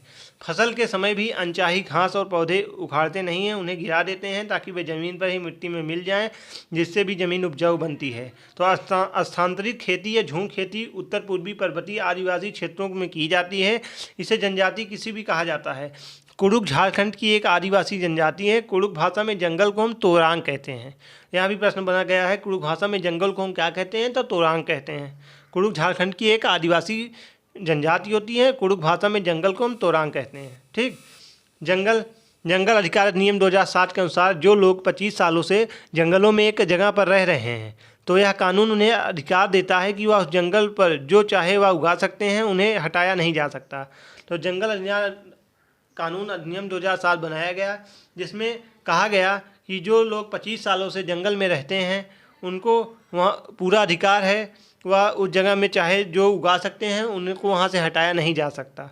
जंगल का संरक्षण भी उन्हीं का अधिकार होता है और वहाँ की ग्राम सभा ही करती है। खानों की खुदाई और बांधों का निर्माण करने में जंगल खत्म होते जा रहे हैं। चलिए, बीज क्या होता है, तो बीज जो होता है प्राचीन समय में सूखी लौकी में रखकर मिट्टी का लेप कर देते थे और नीम की पत्तियां उन्हें कीड़ों से बचाती थी। तो बीजों का जो प्रजनन होता था पहले, उनको प्राचीन समय में सूखी लौकी में रखकर उस पर मिट्टी का लेप कर देते थे और नीम की पत्तियां उन्हें कीड़ों से बचाती थी। चलिए, मलेरिया क्या है, तो रोनाल्ड रोस ने सबसे पहले बताया कि मलेरिया मच्छर के कारण होता है। यह भारतीय मूल के थे। इनका पता इन्होंने सिकंदराबाद के अस्पताल में लगाया। 1902 में इन्हें नोबेल पुरस्कार मिला। मलेरिया बुखार में कपकपी और ठंड लगती है। मलेरिया मादा मच्छर एनोफिलीज से फैलता है। तो रोनाल्ड रोस एक वैज्ञानिक थे जिन्होंने सबसे पहले बताया कि मलेरिया मच्छर के कारण होता है। भारतीय मूल के ही थे। इसका पता उन्होंने सिकंदराबाद के एक अस्पताल में लगाया था। 1902 में इन्हें नोबेल पुरस्कार भी मिला था। मलेरिया बुखार में कपकपी और ठंड लगती है। मलेरिया मादा मच्छर एनोफिलीज से फैलता है। चलिए, मलेरिया को दूर करने की दवाई जो होती है सिनकोना के पेड़ की छाल से बनाई जाती है। तो मलेरिया को दूर करने की जो दवाई होती है वह सिनकोना के पेड़ की छाल से बनाई जाती है। मलेरिया मादा एनोफिलीज मच्छर के काटने से प्लाज्मोडियम नामक प्रोटोजोआ से होता है। तो मलेरिया मादा एनोफिलीज मच्छर के काटने से प्लाज्मोडियम नामक प्रोटोजोआ से होता है। डेंगू, मलेरिया, चिकनगुनिया बीमारी मच्छरों के द्वारा फैलता है। तो डेंगू, मलेरिया, चिकनगुनिया बीमारी मच्छरों के द्वारा फैलता है। चलिए आगे बढ़ते हैं। एनीमिया क्या है, तो एनीमिया हीमोग्लोबिन या आयरन की कमी के कारण होता है। वयस्क पुरुष 18 वर्ष से अधिक 14 से 18 डेसिबल होता है। वयस्क महिलाओं में 18 वर्ष से अधिक में 12 से 16 डेसिबल तक हीमोग्लोबिन पाया जाता है। चलिए, आयरन के स्रोत कौन कौन से होते हैं, तो आंवला, गुड़, हरी पत्तेदार सब्जियां एवं पालक आयरन के स्रोत होते हैं। आंवला, गुड़, हरी पत्तेदार सब्जियां और पालक। टांका क्या है, टांका राजस्थान में पाया जाता है। कुछ लोग बारिश का पानी इकट्ठा करते हैं, इस खास तरह से किया जाता है, इसको हम टांका कहते हैं। एक छत से पाइप के द्वारा अंडरग्राउंड आता था, टंकी बनी हुई होती थी जिसको हम टांका कहते थे। ठीक। चलिए, कुआं या बावड़ी किसे कहते हैं, तो सीढ़ीदार कुएं या बावड़ी का जल भंडारण तथा संरक्षण पारंपरिक व्यवस्था के साथ जल स्रोत के रूप में उपयोगी होते हैं। तो सीढ़ीदार कुएं या बावड़ी जल भंडारण तथा संरक्षण की पारंपरिक व्यवस्था के साथ जल स्रोत के रूप में भी उपयोगी होते हैं। चलिए आगे बढ़ते हैं। कुएं के सूखने के प्रमुख कारण कौन कौन से हैं, तो सूखने का क्या कारण हो सकता है कुएं का, इसको आप लोग कई तरह से बहुत से कारण हैं। जैसे कुएं पानी को मोटर से निकाला जा रहा है जिससे ज़मीन का पानी कम होता जा रहा है। झील कम हो रही है जहाँ वर्षा का पानी इकट्ठा होता था। पेड़ और पार्क के चारों की मिट्टी को सीमेंट से ढका जा रहा है जिससे वर्षा का पानी ज़मीन तक नहीं पहुंच पा रहा है।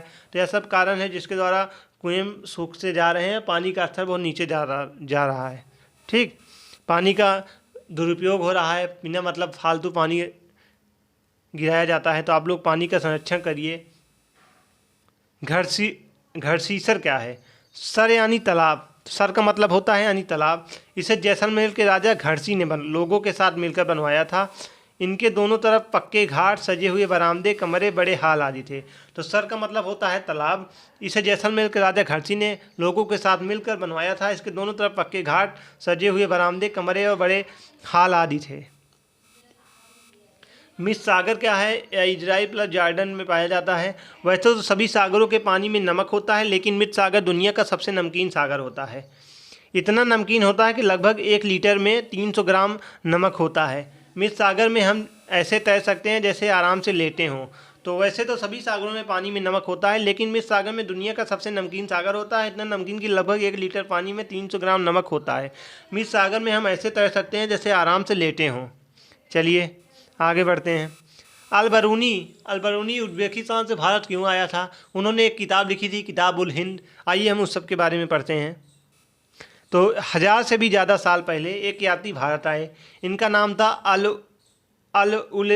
अल-बरूनी। जिस देश से आया था उसका नाम था उज़्बेकिस्तान। अल-बरूनी ने बहुत ही बारीकी से चीज़ों और जगहों को देखा और उनके बारे में लिखा।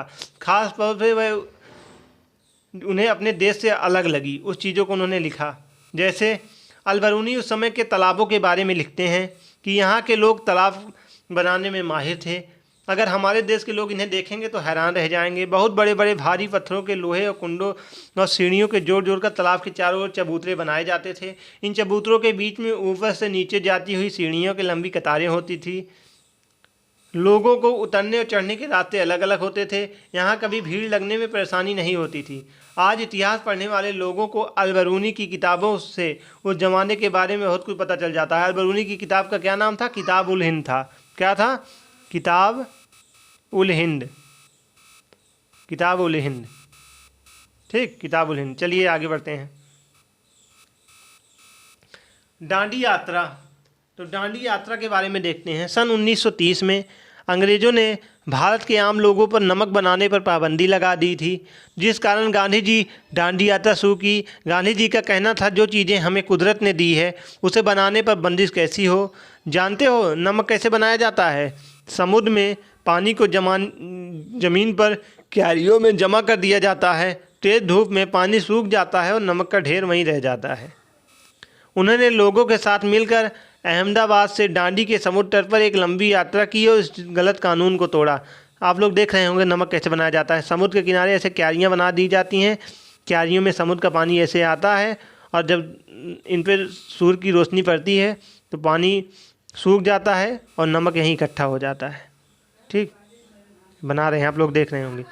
तरुण भारत संघ क्या है? तरुण भारत संघ एक ऐसी संस्था है जो जल के संरक्षण के लिए कार्य करती है।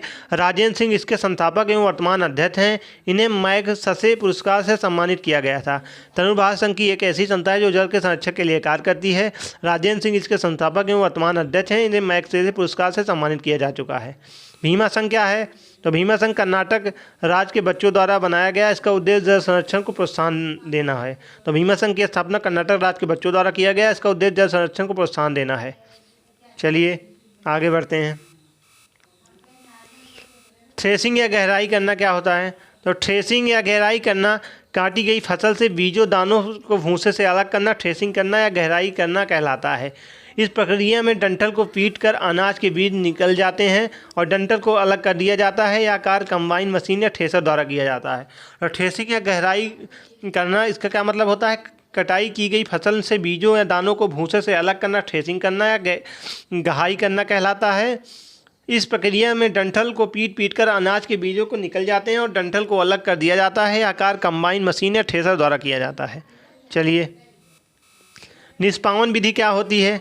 तो इस विधि में उपयोग से हल्के भूसी के कणों व अनाज के बीजों जैसे गेहूं, दाल आदि को अलग कर दिया जाता है। इस विधि में भूसी के कण हवा के द्वारा उड़ाकर दूर कर दिए जाते हैं। तो निष्पावन विधि क्या होती है? इसके उपयोग से हल्के भूसी के कण व अनाज के बीजों को जैसे गेहूं, दाल आदि से अलग कर दिया जाता है। इस विधि में भूसी के कण हवा के द्वारा उड़ाकर दूर कर दिए जाते हैं। चलिए, पकाने के तरीके कौन कौन से हैं? पकाने के 4 तरीके होते हैं। कौन कौन से? भूनकर, उबालकर, तलकर, सेक कर। कौन कौन से? भूनकर, उबालकर, तलकर, सेक कर। 4 तरीके होते हैं। यूपी, तो यूपी से जो प्रश्न बनता है, कचनार के फूल की सब्जी यूपी में खाई जाती है। महाराष्ट्र में सहजन के फूल के पकौड़े बनते हैं। तो यूपी में कचनार के फूल की सब्जी खाई जाती है, महाराष्ट्र में सहजन के फूल के पकौड़े बनते हैं। असम बोरा असम में खाए जाने वाले चावल की किस्म होती है जो बिहू त्यौहार में खाई जाती है। तो बोरा असम में खाई जाने वाली चावल की एक किस्म होती है जो कि बिहू त्यौहार में खाई जाती है। चलिए, गोवा व कश्मीर। तो गोवा में मछली को नारियल के तेल में तथा जम्मू कश्मीर में सरसों के तेल में तला जाता है। तो गोवा तथा कश्मीर, गोवा में मछली को नारियल के तेल में तथा जम्मू कश्मीर में सरसों के तेल में खाया जाता है या तला जाता है। ठीक।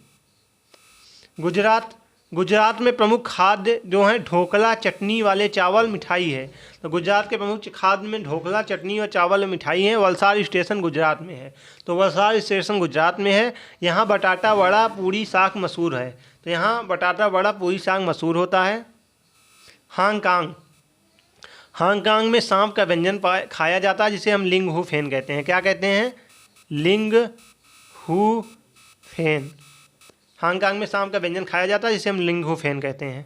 चलिए, केरल में नारियल के पेड़ होते हैं और चावल की खेती होती है। तो केरल में नारियल के पेड़ होते हैं, चावल की खेती होती है। केले के फूलों की सब्जियां केरल में खाई जाती हैं। केरल, तमिलनाडु व कर्नाटक इडली डोसा चावल खाया जाता है। केरल में नारियल के पेड़ होते हैं और चावल की खेती होती है। केले के फूलों की सब्जी केरल में खाया जाता है। केरल, तमिलनाडु व कर्नाटक इडली डोसा चावल खाया जाता है। चलिए,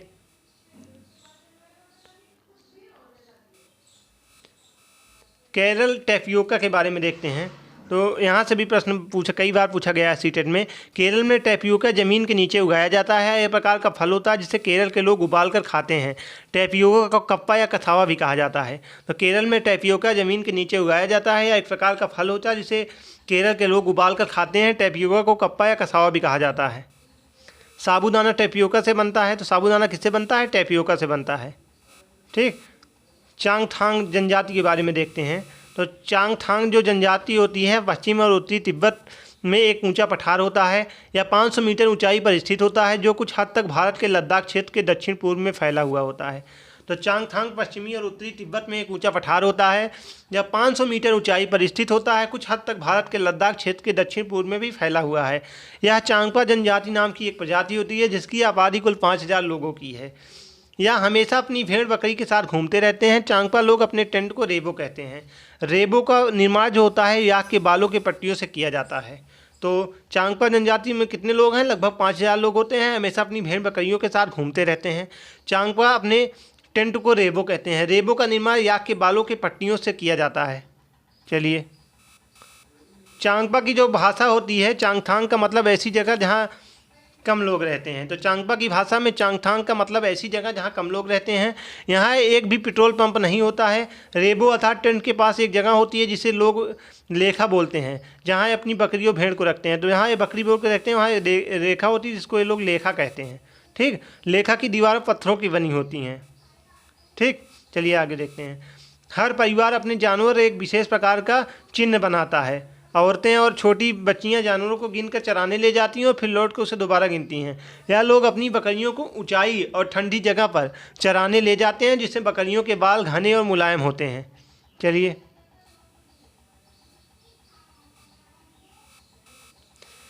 विश्व प्रसिद्ध पश्मीना शाल के बारे में देखते हैं। तो पश्मीना शाल जो होती है वह चांगपा लोगों द्वारा पाली गई बकरियों के बाल से बनती है। तो पश्मीना शाल जो होती है चांगपा लोगों द्वारा पाली गई बकरियों के बाल से बनती है। जिन बकरियों से मुलायम पश्मीना ऊन मिलती है वह बहुत ऊंचाई पर लगभग 5000 मीटर ऊपर होती है।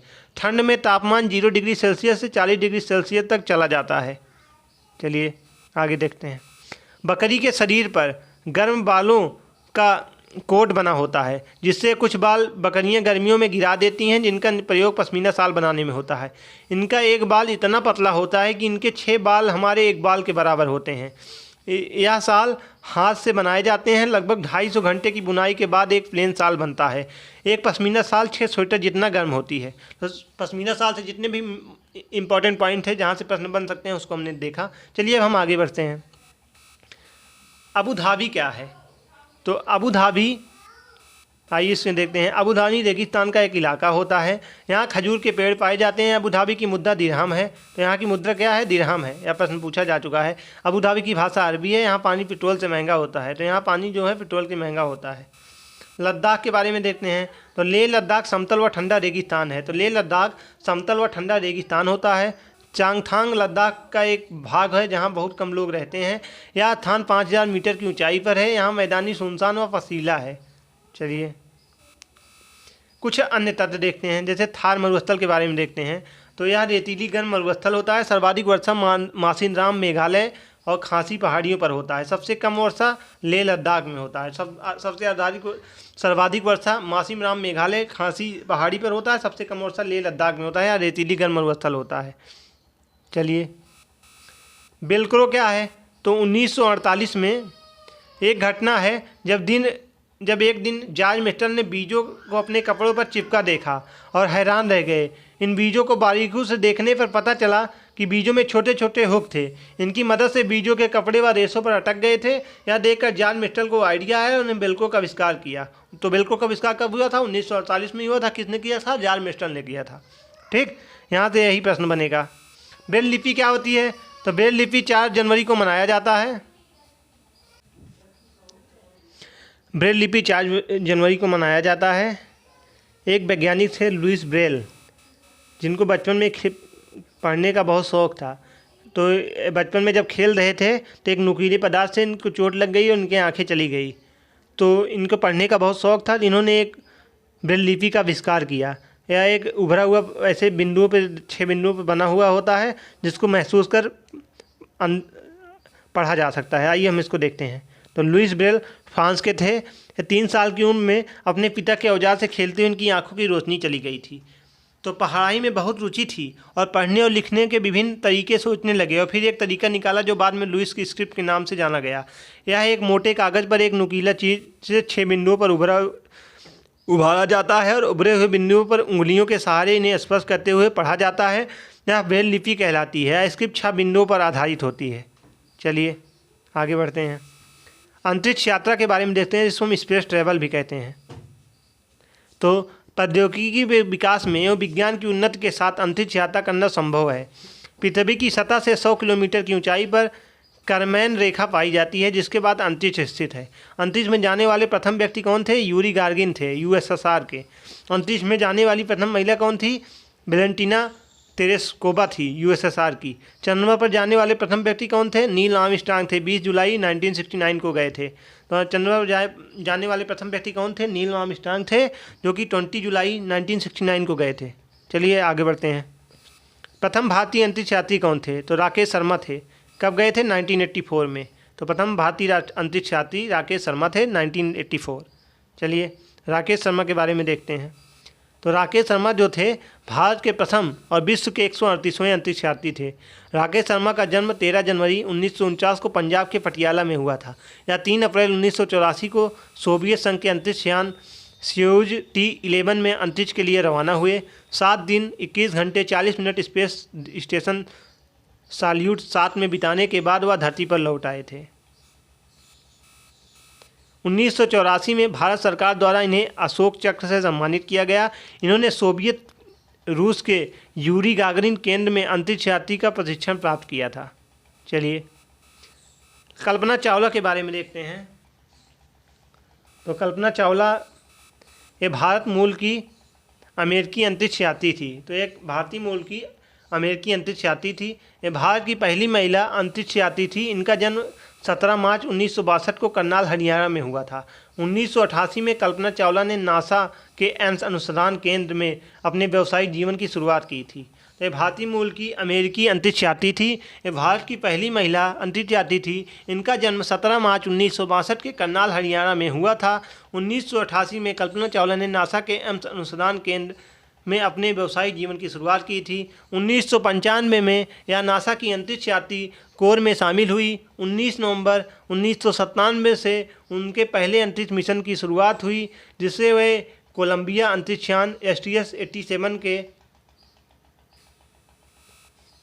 6 सदस्यीय दल का हिस्सा बनी। इस दौरान उन्होंने 15 दिन 12 घंटे अंतरिक्ष में बिताए थे।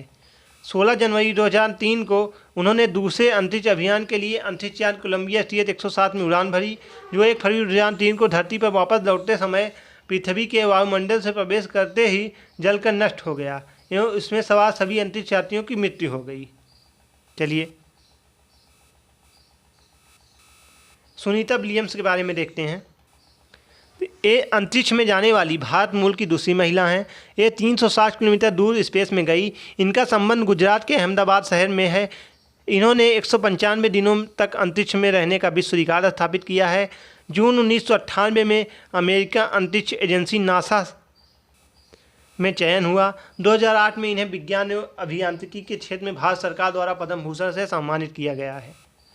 16 अप्रैल 2007 को अंतरिक्ष में मैराथन दौड़कर ऐसी करने वाली विश्व की पहली महिला बनी। तो 16 अप्रैल 2007 को अंतरिक्ष में मैराथन दौड़कर ऐसा करने वाली विश्व की पहली महिला भी बनी थी। सुनीता विलियम्स के अनुभव स्पेसिस में क्या थे, आइए उसके बारे में देखते हैं। वहाँ एक जगह बैठ नहीं पाते हैं, वह एक जगह से दूसरी जगह तैरते रहते हैं। पानी भी नहीं रुकता, बुलबुले बन के फ्लोट करता रहता है। चेहरा या हाथ धोने के लिए बबल पकड़ना पड़ता है और कागज़ गीला करना पड़ता है। वहाँ कंघी करने की आवश्यकता नहीं होती क्योंकि बाल हमेशा खड़े रहते हैं। वहाँ टहल नहीं सकते हैं और फ्लोट करने की आदत हो गई है। एक जगह पर रुकने के लिए खुद को बांधना पड़ता है। नील आर्मस्ट्रांग चांद पर उतरने वाले प्रथम व्यक्ति थे। वह चांद पर 1969 में आए थे। भारत अर्जेंटीना के विपरीत देशांतर पर है, इसलिए भारत के लोग अर्जेंटीना के लोगों के सापेक्ष उल्टे हैं। तो भारत अर्जेंटीना के विपरीत देशांतर पर है, इसलिए भारत के लोग अर्जेंटीना के लोगों के सापेक्ष उल्टे हैं। चलिए लेफ्टिनेंट कमांडर वहीदा पिस्म के बारे में देखते हैं। तो ये भारतीय नौसेना में डॉक्टर हैं और नौसेना के समुद्री जहाज़ पर काम करने वाली गिनी चुनी महिलाओं में से एक हैं। यह पहली महिला हैं जिन्होंने एक पूरी परेड की कमान संभाली है। किसी भी सेना में यह बहुत बड़ी बात मानी जाती है। इनका गांव थन्ना मंडी है जो जम्मू कश्मीर के राजौरी ज़िले में है। यह परेड में 36 निर्देश होते हैं। तो एक परेड में कितने निर्देश होते हैं? 36 निर्देश होते हैं। यह भारतीय नौसेना में डॉक्टर थी और नौसेना के समुद्री जहाज़ पर काम करने वाली गिनी चुनी महिलाओं में से एक थी। ये पहली महिला हैं जिन्होंने एक पूरी परेड की कमान संभाली है। किसी भी सेना में यह बहुत बड़ी बात मानी जाती है। इनका गांव थन्ना मंडी के जम्मू कश्मीर के राजौरी ज़िले में है। एक परेड में कितने निर्देश होते हैं? 36 निर्देश होते हैं। चलिए आगे बढ़ते हैं। कर्णम मल्लेश्वरी के बारे में देखते हैं। तो यह एक वेट लिफ्टर थी, आंध्र प्रदेश की रहने वाली हैं। इनके पिता पुलिस में हवलदार थे। इनकी 4 बहन थी और वेट लिफ्टिंग करती थी। इन्होंने 12 वर्ष की आयु में वेट लिफ्टिंग आरंभ किया। यह 130 किलोग्राम तक भार उठा लेती हैं। भारत के बारे इन्होंने 29 मेडल जीते हैं। ग्रेगर मेंडल के बारे में देखते हैं। इनका जन्म 1822 में ऑस्ट्रिया में हुआ। एक गरीब किसान परिवार में हुआ। इन्हें पढ़ाई का बहुत शौक था पर यूनिवर्सिटी की पढ़ाई के लिए पैसे नहीं थे, इसलिए इन्होंने एक मठ में रहकर मंक मुनि बनने का सोचा, पर उन्होंने प्रयोग करना नहीं छोड़ा। 7 साल तक एक मठ के बगीचे में 28,000 पौधों पर बारीकी से कई प्रकार के प्रयोग किए। उन्होंने खूब मेहनत की और ढेरों आंकड़े इकट्ठे किए और फिर एक नई बात खोज निकाली। उन्होंने पाया कि मटर के पौधों में कुछ ऐसे गुण होते हैं जो जोड़ियों में आते हैं, जैसे बीज का चिकना या खुरदरा होना, पीला या हरा होना, पौधे के तने में लंबा या नाटा होना। इनका मिला जुला नहीं होता है। ऐसे पौधे जिनके बीज खुरदरे या चिकने होते हैं, उनकी अगली पीढ़ी के बच्चे पौधे भी एक बीज या तो खुरदरे या तो चिकने ही होते हैं। ऐसा नहीं होता कि एक बीज थोड़ा चिकना और थोड़ा खुरदरा हो जाए। उन्होंने रंग के साथ भी ऐसा नहीं पाया। ऐसा बीज जो या तो हरे या पीले होते हैं, तो उनकी अगली पीढ़ी में भी या तो हरे होंगे या तो पीले होंगे। चलिए आगे बढ़ते हैं। जब धरती कांपी थी। कच्छ गुजरात में 26 जनवरी 2001 को एक ऐसी घटना हुई जिसमें सबको हिला दिया। गुजरात के भुज में भारी भूकंप आया था। इस भूकंप में बहुत से लोग मरे और जख्मी हुए। तो कच्छ गुजरात में 26 जनवरी 2001 को एक ऐसी घटना हुई थी जिसमें गुजरात के भुज में बहुत ही भारी भूकंप आया था। इस भूकंप में बहुत से लोग मरे और जख्मी भी हुए थे।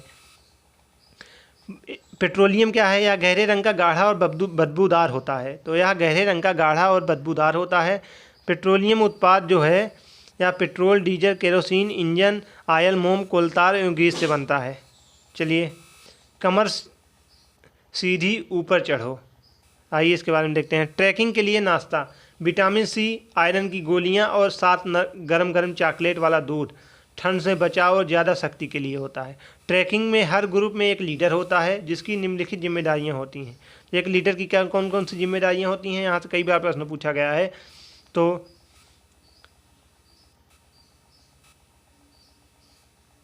तो बाकी लोगों के सामान उठाने में मदद करना, पूरे ग्रुप के आगे बढ़ जाने पर आगे बढ़ना, जो चल ना पाए उनकी मदद करना, रुकने और आराम करने के लिए एक अच्छी जगह ढूंढना, बीमार पड़ने पर उनका ध्यान रखना।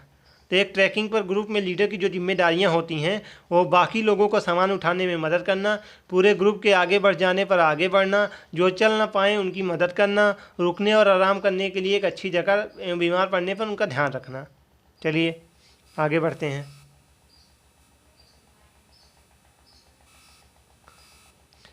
सबके खाने पीने का इंतज़ाम करना, सबके खाने पीने का इंतज़ाम करना, ग्रुप के सब किसी भी सदस्य से गलती हो जाने पर सज़ा सुनाने को तैयार रहना, पहाड़ों पर चढ़ते समय अपने शरीर का 90 डिग्री का कोण बनाते हुए चलें, अपनी कमर को सीधा रखें और मोड़े नहीं। चट्टान से उतरते समय रस्सी को एक तरीके से उपयोग किया जाता है जिसे हम रैपलिंग कहते हैं। चलिए बछेंद्री पाल के बारे में देखते हैं। बछेंद्री पाल जो थी वह उत्तराखंड के गढ़वाल के नाकुरी गांव में पली बड़ी। इन्होंने Nehru institute of mountaineering Uttarkashi पर पहाड़ पर चढ़ने की ट्रेनिंग ली और उनके गाइड ब्रिगेडियर ज्ञान सिंह थे। बछेंद्री पाल भारत की पहली और संसार की 5वीं महिला हैं जिन्होंने एवरेस्ट पर कदम रखा। तो बछेंद्री पाल उत्तराखंड के गढ़वाल के नाकुरी गांव में पली बड़ी हुई। इन्होंने Nehru institute of mountaineering Uttarkashi पर पहाड़ पर चढ़ने की ट्रेनिंग ली और उसके गाइड ब्रिगेडियर ज्ञान सिंह थे। बछेंद्री पाल भारत की पहली और संसार की 5वीं महिला हैं जिन्होंने एवरेस्ट पर कदम रखा। बछेंद्री पाल ने 23 जनवरी 1984 को दोपहर 1:07 पर माउंटेन एवरेस्ट की चोटी पर झंडा फहराया था। तो कब फहराया था? 23 मई 1984 को 1:07 पर। ठीक, चलिए आगे बढ़ते हैं। उल्का पिंड क्या होता है? तो उल्का पिंड टूटता हुआ तारा होता है या चट्टानी पिंड है जो सूर्य की परिक्रमा करते हैं या गुरुत्वाकर्षण के कारण पृथ्वी के वायुमंडल में प्रवेश कर जाते हैं। मध्यमंडल में जाकर घर्षण के कारण इनमें आग लग जाती है और ये जलने लगते हैं, इसे हम टूटता तारा कहते हैं। तो उल्का पिंड एक टूटता हुआ तारा होता है या चट्टानों पिंड होता है जो सूर्य की परिक्रमा करते समय एक गुरुत्वाकर्षण के कारण पृथ्वी के वायुमंडल में प्रवेश कर जाते हैं। मध्यमंडल में जाकर घर्षण के कारण इनमें आग लग जाती है और ये जलने लग जाते हैं, इसे ही हम टूटता हुआ तारा कहते हैं। चलिए भारत की विभिन्न परिवहन प्रणाली आइए उसको देखते हैं। बांस का पुल कहाँ होता है? असम में होता है। वल्लम या लकड़ी की नाव कहाँ होती है? केरल में होती है। फेरी या मोटर बोट कहाँ होती है? केरल में होती है। जुगाड़ कहाँ होता है? जुगाड़ गाड़ी गुजरात में होती है। पथरीला रास्ता कहाँ होता है? उत्तराखंड में होता है। बैलगाड़ी मैदानी क्षेत्र गाँव में होता है। ऊँटी गाड़ी राजस्थान में। ट्राली या पहाड़ी इलाकों में जैसे लद्दाख या जम्मू कश्मीर आदि में। मलयालम के रिश्तों के नाम आइए देखते हैं। केरल में वलियम्मा को मौसी या माँ की बड़ी बहन कहते हैं। वलियम्मा को मौसी या माँ की बड़ी बहन कहते हैं। अमम्मा को नानी या माँ की माँ कहते हैं। चिटप्पन यानी चाचा या पापा के छोटे भाई को कहते हैं। कुंजम्मा चाचा या चाची या चाचा की पत्नी को कहते हैं। तो केरल में वलियम्मा को मौसी या माँ की बड़ी बहन कहते हैं। अमम्मा को नानी या माँ की माँ कहते हैं। चिटप्पन को चाचा या चाचा के छोटी भाई कहते हैं। कुंजम्मा को चाची या चाचा की पत्नी कहते हैं। चलिए आगे बढ़ते हैं। ऊंधियू क्या है? तो सर्दियों में खेत में ही ताज़ी सब्जियों को मसालों के साथ एक मटके में भरते हैं और उसको सीलबंद कर देते हैं। कोयले के अंगार में मटके को उल्टा रखकर सब्जी को पकाया जाता है। इस पकी सब्जी को ऊंधियू कहते हैं। गुजराती में ऊंधियू का मतलब है उल्टा। तो सर्दियों में खेत में ही ताज़ी सब्जियों को मसालों के साथ एक मटके में भरते हैं और उसको सीलबंद कर देते हैं। कोयल के अंगार में मटके को उल्टा रखकर सब्जियों को पकाया जाता है। इस पकी हुई सब्जी को ऊंधियू कहते हैं। गुजराती में ऊंधियू का मतलब होता है उल्टा। ऊंधियू के साथ मिट्टी के चूल्हे को पकी बाजरे की रोटियों को खाया जाता है। साथ में मक्खन, दही और छाछ में ली जाती है। तो सर्दियों में खेत में जो ताज़ी सब्जियों को मसालों के साथ एक मटके में भरते हैं उसको सीलबंद कर देते हैं और कोयले के अंगार में मटके को उल्टा रखकर सब्जी को पकाया जाता है। इस पकी हुई सब्जी को हम ऊंधियू कहते हैं। गुजरात में ऊंधियू का मतलब उल्टा होता है। ऊंधियू के साथ मिट्टी के चूल्हे में पकी हुई बाजरे की रोटियों को खाया जाता है। साथ ही मक्खन, दही और छाछ भी ली जाती है। चलिए आगे बढ़ते हैं। खाने की चीज़ों को जल्दी ख़राब होने से बचाने के लिए घरेलू उपाय। घरेलू उपाय आइए हम एक एक करके देखते हैं। जैसे दूध को हम उबालते हैं। हरा धनिया गीले कपड़े में लपेट कर रखते हैं। पके हुए चावल एक कटोरे में डालकर पानी के बर्तन में रखते हैं। प्याज लहसुन खुले में रखकर नमी से बचाकर नृत्य करते समय हाथ व चेहरे का प्रयोग भावनाएं प्रदर्शित करने हेतु किया जाता है। इन्हें मुद्रा हाथ या भाव चेहरा भी कहते हैं। चलिए प्याज की खेती के बारे में देखते हैं। मैं हूँ बसुआ। मैं कर्नाटक के बेलमनिका गांव में रहता हूँ। मेरे अप्पा किसान हैं। जुलाई का महीना है। हर बार की तरह इस बार भी अप्पा प्याज की फसल उगाने की तैयारी में हैं। पौधों के साथ साथ खरपतवार भी निकल आते हैं। तो खरपतवार खेत या पौधों के साथ साथ खरपतवार भी निकल आती है। खरपतवार खेत या बगीचे में अपने आप उग जाती हैं, जिन्हें उगाया नहीं जाता। खरपतवार को निकालना जरूरी है ताकि सारा खाद पानी खरपतवार न ले। अगर खरपतवार ज़्यादा हुई तो पौधे स्वस्थ नहीं रहेंगे। प्याज की फसल में प्याज के बीज बोए जाने के 20 दिन बाद अंकुरित होने शुरू हो जाते हैं। जब पत्तियां पीली होने पर सूखने लगती हैं तो प्याज को निकालने के लिए तैयार हो जाती हैं। प्याज की फसल में इस्तेमाल किए जाने वाले औजार कौन कौन से हैं? तो एक आता है खूंटी। तो खूंटी क्या होता है? लोहे की एक छड़ होती है। खूंटी लोहे की एक छड़ होती है जिसका इस्तेमाल मिट्टी को खोदने या ढीला या नरम बनाने के लिए किया जाता है। उसके बाद इल्गे आता है। इल्गे का इस्तेमाल प्याज के ऊपर सूखी हुई पत्तियों को अलग करने के लिए किया जाता है। तो खूंटी को ज़मीन की मिट्टी को खोदने या नरम करने के लिए जाता है। इल्गे को प्याज के ऊपर से सूखी हुई पत्तियों को अलग करने के लिए किया जाता है। इल्गे कैसा होता है? ऐसे हाशिए की तरह ऐसा बना होता है। और खूंटी कैसे होता है? ऐसे खूंटी ऐसे बना होता है फावड़े की तरह। चलिए चमकता सितारा यानी अब सूर्यमणि की बात हो रही है तो आइए इनके बारे में देखते हैं। सूर्यमणि एक चमत्कार हुआ सितारा है जिसको हम गर्ल स्टार भी कहते हैं। चमकते सितारे उन साधारण लड़कियों की असाधारण कहानियाँ हैं जिन्होंने जाकर अपनी ज़िंदगी बदल ली। सूर्यमणि चाहती थी कि लोग त्योहारों पर अपने गीत गानों को गाएं, उन्हें भूल न जाएं और पहनावे को भी चाव से पहने। जड़ी बूटियों की समझ और बांस की चीज़ें बनाने की कला बच्चों में भी सीखें। अपने स्कूल की भाषा तो सीखें ही, अपनी कुड़ुक भाषा का रिश्ता भी उससे जोड़ें। यह सब तोरांग केंद्र में होता है। तोरांग में कुड़ुक समाज एवं अन्य आदिवासियों की खास किताबों को संभाल कर रखा जाता है। गाने बजाने की कई चीज़ें जैसे बांसुरी, तरह तरह के ढोल भी होते हैं। सूर्यमणि 21 साल की थी जब उसने बांसुरी दीदी की और कई लोगों की मदद से एक केंद्र खोला। उसने इस जगह का नाम रखा तोरांग। कुड़ुक भाषा में तोरांग का मतलब होता है जंगल। चित्रकला क्या है? चित्रकला यानी मनमानी पेंटिंग। आइए इसको देखते हैं। इसको हम मिथिला चित्रकला भी कहते हैं। तो ये आपको जो पेंटिंग दिख रही है ऐसे कई प्रकार की पेंटिंग बनाई जाती हैं दीवारों पर। यह बिहार की एक चित्रकारी होती है। इसका प्रयोग दीवारों तथा आंगन में किया जाता है। इसमें फूल, पत्तियां, जानवर, इंसान, पक्षी आदि के चित्र बनाए जाते हैं। चावल का प्रयोग चित्रों में उभार लाने के लिए किया जाता है। इस चित्रकला में प्राकृतिक रंगों का प्रयोग किया जाता है। उदाहरण हल्दी, नील, फूल और पत्तियों के रस एवं सुखाकर प्रयोग किया जाता है। तो मधुबनी चित्रकला मिथिला चित्रकला या बिहार की चित्रकारी होती है। इसका प्रयोग दीवारों पर तथा आंगन में इसमें फूल, पत्तियां, जानवर, इंसान आदि पक्षी के चित्र बनाने हेतु किया जाता है। चावल का प्रयोग चित्रों के उभार लाने के लिए इस चित्रकला में प्राकृतिक रंगों का प्रयोग किया जाता है। उदाहरण हल्दी, नील, फूल एवं पत्तियों के रस को सुखाकर प्रयोग किया जाता है। अब हम कुछ चित्रकला के बारे में देखते हैं। यहाँ से 1-2 नंबर का प्रश्न जरूर पूछा जाता है और जब यह प्रश्न पूछ लिया जाता है तो आप लोग ईवीएस में कहते हैं कि आउट ऑफ सिलेबस प्रश्न आ गया है। तो यह आउट ऑफ सिलेबस नहीं है, चित्रकारी से कुछ प्रश्न पूछी जाती है। आइए हम एक चित्रकारी को देखते हैं। पहली चित्रकारी है कलमकारी चित्रकला। यह आंध्र प्रदेश में पाई जाती है। इसका प्रयोग कपड़ों पर बनाया जाता है।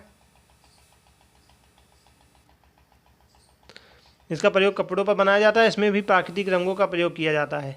उसके बाद आती है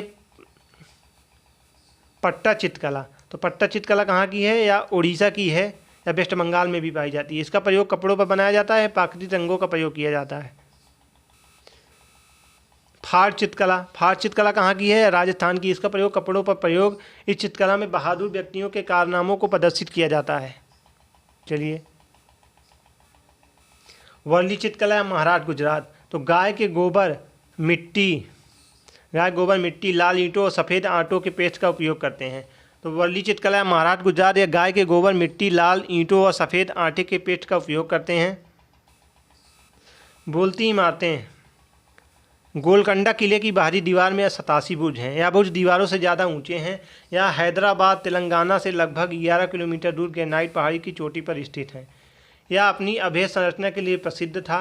किले का निर्माण 13वीं शताब्दी के काकतीय वंश ने करवाया था। कुतुब शाही सुल्तानों ने सन 1518 से 1687 तक गोलकुंडा किले पर एक के बाद एक राज किया। उससे भी पहले सन 1200 में यह किला मिट्टी का बना था और यहाँ दूसरे राजाओं का राज था। तो गोलकुंडा किले में बाहरी जो दीवार है उस पर 87 बुर्ज है। यह बुर्ज दीवार से ज़्यादा ऊंचे हैं। यहाँ हैदराबाद तेलंगाना से लगभग 11 किलोमीटर दूर ग्रेनाइट पहाड़ी की चोटी पर स्थित है। यह अपनी अभेद संरचना के लिए प्रसिद्ध है। किले का निर्माण 13वीं शताब्दी के काकतीय वंश ने करवाया था। कुतुब शाही सुल्तानों ने सन 1518 में 1687 तक गोलकुंडा किले पर एक के बाद एक राज किया। इससे पहले सन 1200 में भी यह किला मिट्टी का बना हुआ था। यहाँ दूसरे राजाओं का राज था। मिलकर खाएं।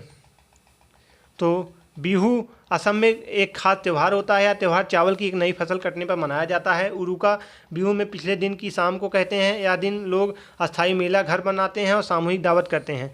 माघ बिहू 14 से 15 जनवरी को मनाया जाता है। माघ की पहली और दूसरी तिथि को माघ आसामी कैलेंडर भी कहा जाता है। 10वां महीना होता है। ट्रेन टिकट के बारे में देखते हैं। तो ट्रेन टिकट पर क्या क्या होता है, आइए उसको देखते हैं। PNR नंबर यानी पैसेंजर नेम रिकॉर्ड। PNR की फुल फॉर्म कई बार पूछी गई है।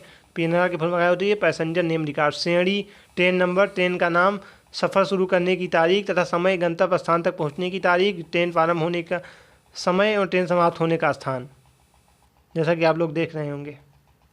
इसमें नाम नहीं दिया हुआ रहता है। बर्थ का नंबर, सीट नंबर, किराया, कुल दूरी होती है। इम्पॉर्टेंट फैक्ट देखते हैं। शिकारा राइट डल झील पर्यटकों के लिए है। बज्जू गांव राजस्थान में है। कुड़ुक झारखंड की आदिवासी भाषा होती है। कुड़ुक भाषा में तोरांग का अर्थ जंगल होता है। एक टीन जमीन जिसमें एक टीन बीज बोया जाता है। चेराव नृत्य मिजोरम में फसल की कटाई पर होता है। मिजोरम में लॉटरी किसी की जाती है। मिजोरम की मुख्य फसल कौन सी है? चावल है। भीमराव अम्बेडकर महाराष्ट्र के गोरे गाँव से हैं। उड़ीसा का कालाहांडी गाँव उत्पादन के लिए प्रसिद्ध है। तो उड़ीसा का कालाहांडी चावल उत्पादन के लिए प्रसिद्ध है। अंडमान निकोबार पर 26 दिसंबर 2004 को सुनामी आई थी। वलसाड स्टेशन गुजरात में है। कोझिकोड केरल में है। गोवा में केरल रेलमार्ग में 92 सुरंगें और 2000 पुल हैं। यूपी का कन्नौज इत्र के लिए प्रसिद्ध है। तो यूपी का कन्नौज जिला किसके लिए प्रसिद्ध है? इत्र के लिए प्रसिद्ध है। गुलदावरी तथा जिनिया के फूलों के कपड़े रंगने का रंग बनता है। फूलों की घाटी कहाँ पे है? उत्तराखंड में है। बेलवनिका गाँव कर्नाटक में है। सोहना गाँव हरियाणा में है। चलिए आगे बढ़ते हैं। बाजार गांव कहाँ पे है? महाराष्ट्र में है। मुख्तारपुर कहाँ पे है? पोचमपल्ली जिला आंध्र प्रदेश एवं तमिलनाडु में है। जिम कॉर्बेट राष्ट्रीय उद्यान उत्तराखंड में है। धाना राष्ट्रीय पार्क राजस्थान में है। मुंबई से दिल्ली की दूरी 1400 किलोमीटर है। जानवरों के शरीर पर बने पैटर्न उनके बालों के कारण होते हैं। जिन जानवरों के कान व बाल दिखते हैं वह बच्चे देते हैं। जिन जानवरों के कान व बाल नहीं होते वह अंडे देते हैं। केरल के मसाले तेजपत्ता, काली मिर्च, इलायची पाया जाता है। कुत्तों का अपना क्षेत्र होता है। पेशाब व मल की गंध से दूसरे के प्रवेश को पहचान लेते हैं। कांच के जार को नमी से बचाने के लिए सुखाया जाता है जिसमें अचार खराब ना हो। जानवरों के मारे जाने के उद्देश्य। मगरमच्छ और सांप को क्यों मारा जाता है? उसकी चमड़ी के लिए। हाथी को क्यों मारा जाता है? दांत के लिए। गैंडा को सींग के लिए। कस्तूरी मृग को इत्र के लिए। झूले का मतलब क्या होता है? स्वागत लद्दाख में प्रयोग किया जाता है। Victoria terminal station Mumbai. Bachchu Khan playground Mumbai, नाम मुस्तफ़ा खान कोच के नाम पर रखा गया। सोलापुर मुंबई। नागवाड़ा एवं अफसाना बास्केटबॉल टीम मुंबई में है। तो आज का सेशन यहीं पे समाप्त होता है। आज के सेशन में हमने EVS से बनने वाले महत्वपूर्ण टॉपिकों को कवर किया। एक क्विक रिवीजन मैराथन क्लास थी जिसमें आप EVS में जितने भी कंटेंट से 15 नंबर के प्रश्न पूछे जाते हैं इन्हीं टॉपिकों से पूछे जाते हैं। हमने सबको कवर कर लिया। अब आपके EVS के सारे सेशन कंप्लीट हो गए हैं। EVS को मैंने इससे पहले 5 घंटे की एक मैराथन क्लास कराई थी जिसमें मैंने EVS के संपूर्ण निचोड़ को कवर किया था। क्लास 3rd, 4th, 5th के NCERT के संपूर्ण निचोड़ को। आज मैंने NCERT के निचोड़ से जो मेन पॉइंट थे उसको एक मैराथन क्लास में कवर कर लिया। मैंने अपने चैनल पर सीटेट मैराथन 2023 के नाम से प्ले लिस्ट बना दी है। आप लोग उसकी लिंक मैं डिस्क्रिप्शन में दे दूंगा, आप लोग जाके वहाँ पे देख लीजिएगा। उसमें आपको SST की, EVS की एवं हिंदी की, इंग्लिश की मैराथन क्लास करवा दी है मैंने। अब मैथ की बची हुई है और संस्कृत की बची हुई है। 2 मैराथन क्लास आपको कल और मिल जाएंगी। उसके बाद सारी मैराथन क्लासेस कंप्लीट हो गई। अब आपको अंतिम समय में कुछ और नहीं पढ़ना है, आप इस मैराथन क्लास को देख लीजिए। इसकी लिंक मैंने डिस्क्रिप्शन दे दी गई। अगर आपके पास आपने शॉर्ट नोट्स बनाया है तब तो बहुत अच्छा है, अगर नहीं बनाया है तो मैंने अपने चैनल पर सीटेट रिलेटेड बुक्स, नोट्स एवं PDF प्रोवाइड किया है। आज इसकी PDF मैं शाम तक अपलोड कर दूंगा, तो आप लोग उसकी भी लिंक मैंने डिस्क्रिप्शन में दी गई है। आप लोग टेलीग्राम से जुड़ जाइए, वहाँ पे आपको PDF प्रोवाइड कर दिया जाएगा। तो अब अंतिम समय में आपको कुछ और नहीं पढ़ना है। इस मैराथन क्लास जो मैं करवा रहा हूँ आप लोग उसको देख लीजिए। अब मैराथन क्लास EVS को आपको यूट्यूब पे कई सारी मिल जाएंगी, 5-5 घंटे की, 6-6 घंटे की। लेकिन अंतिम समय में अब आप लोगों के पास इतना समय नहीं है कि आप 6-6 घंटे की एक मैराथन क्लास देखिए। अब आपको क्विक रिवीजन करना है। क्विक रिवीजन मतलब 1 से 2 घंटे की क्लास में आपका सब कुछ कवर हो जाए। तो मैंने लगभग 1.5 घंटे की क्लास में आपका सारा कवर कर लिया, NCERT के निचोड़ को, यहाँ से प्रश्न जहाँ से बनता है। तो मैं आशा करता हूँ यह सेशन आपको बहुत ही आसानी से समझ में आया होगा। माँ सरस्वती का आशीर्वाद आप सब पे बना रहे। आप सब सीटेट को अच्छे नंबर से पास होइए और आने वाली वैकेंसी में आप लोग सम्मिलित हो सकें। अगर आप सीटेट की तैयारी करना चाहते हैं तो हमारे चैनल को सब्सक्राइब कर लीजिए। अगर आप इसका PDF प्राप्त करना चाहते हैं तो लिंक मैंने डिस्क्रिप्शन में दी है, आप उस लिंक को ज्वाइन कर लीजिए टेलीग्राम का, वहाँ पे आपको PDF प्रोवाइड कर दिया जाएगा। तो अब कल आपको संस्कृत की मैराथन क्लास मिल जाएगी। उसके बाद सारी मैराथन क्लासेस कंप्लीट हो गई। मैंने उसकी एक प्लेलिस्ट बना दी है, सीटेट 2023 मैराथन क्लास। आप लोग सारी मैराथन एक बार देख लीजिए, 2-2 घंटे की क्लास मिलेंगी लगभग आपको। आपका सब कुछ कवर हो जाएगा और नोट्स मैंने प्रोवाइड कर दी है, आप उसको देख लीजिए, पढ़ लीजिए। आप सीटेट को आसानी से फर्स्ट अटेम्प्ट में अच्छे नंबर के साथ क्लियर करेंगे। हाँ, अब अंतिम समय में आप लोग मैराथन क्लास देखिए और नोट्स रिवाइज करिए और डेली एक मॉक टेस्ट लगाइए ऑनलाइन वाले पेपर का। इतना करिए, आप सीटेट को आसानी से फर्स्ट अटेम्प्ट में क्लियर कर लेंगे। तो आज का सेशन में समाप्त करते हैं। कल फिर मिलते हैं किसी नए सेशन के साथ। तब तक के लिए धन्यवाद।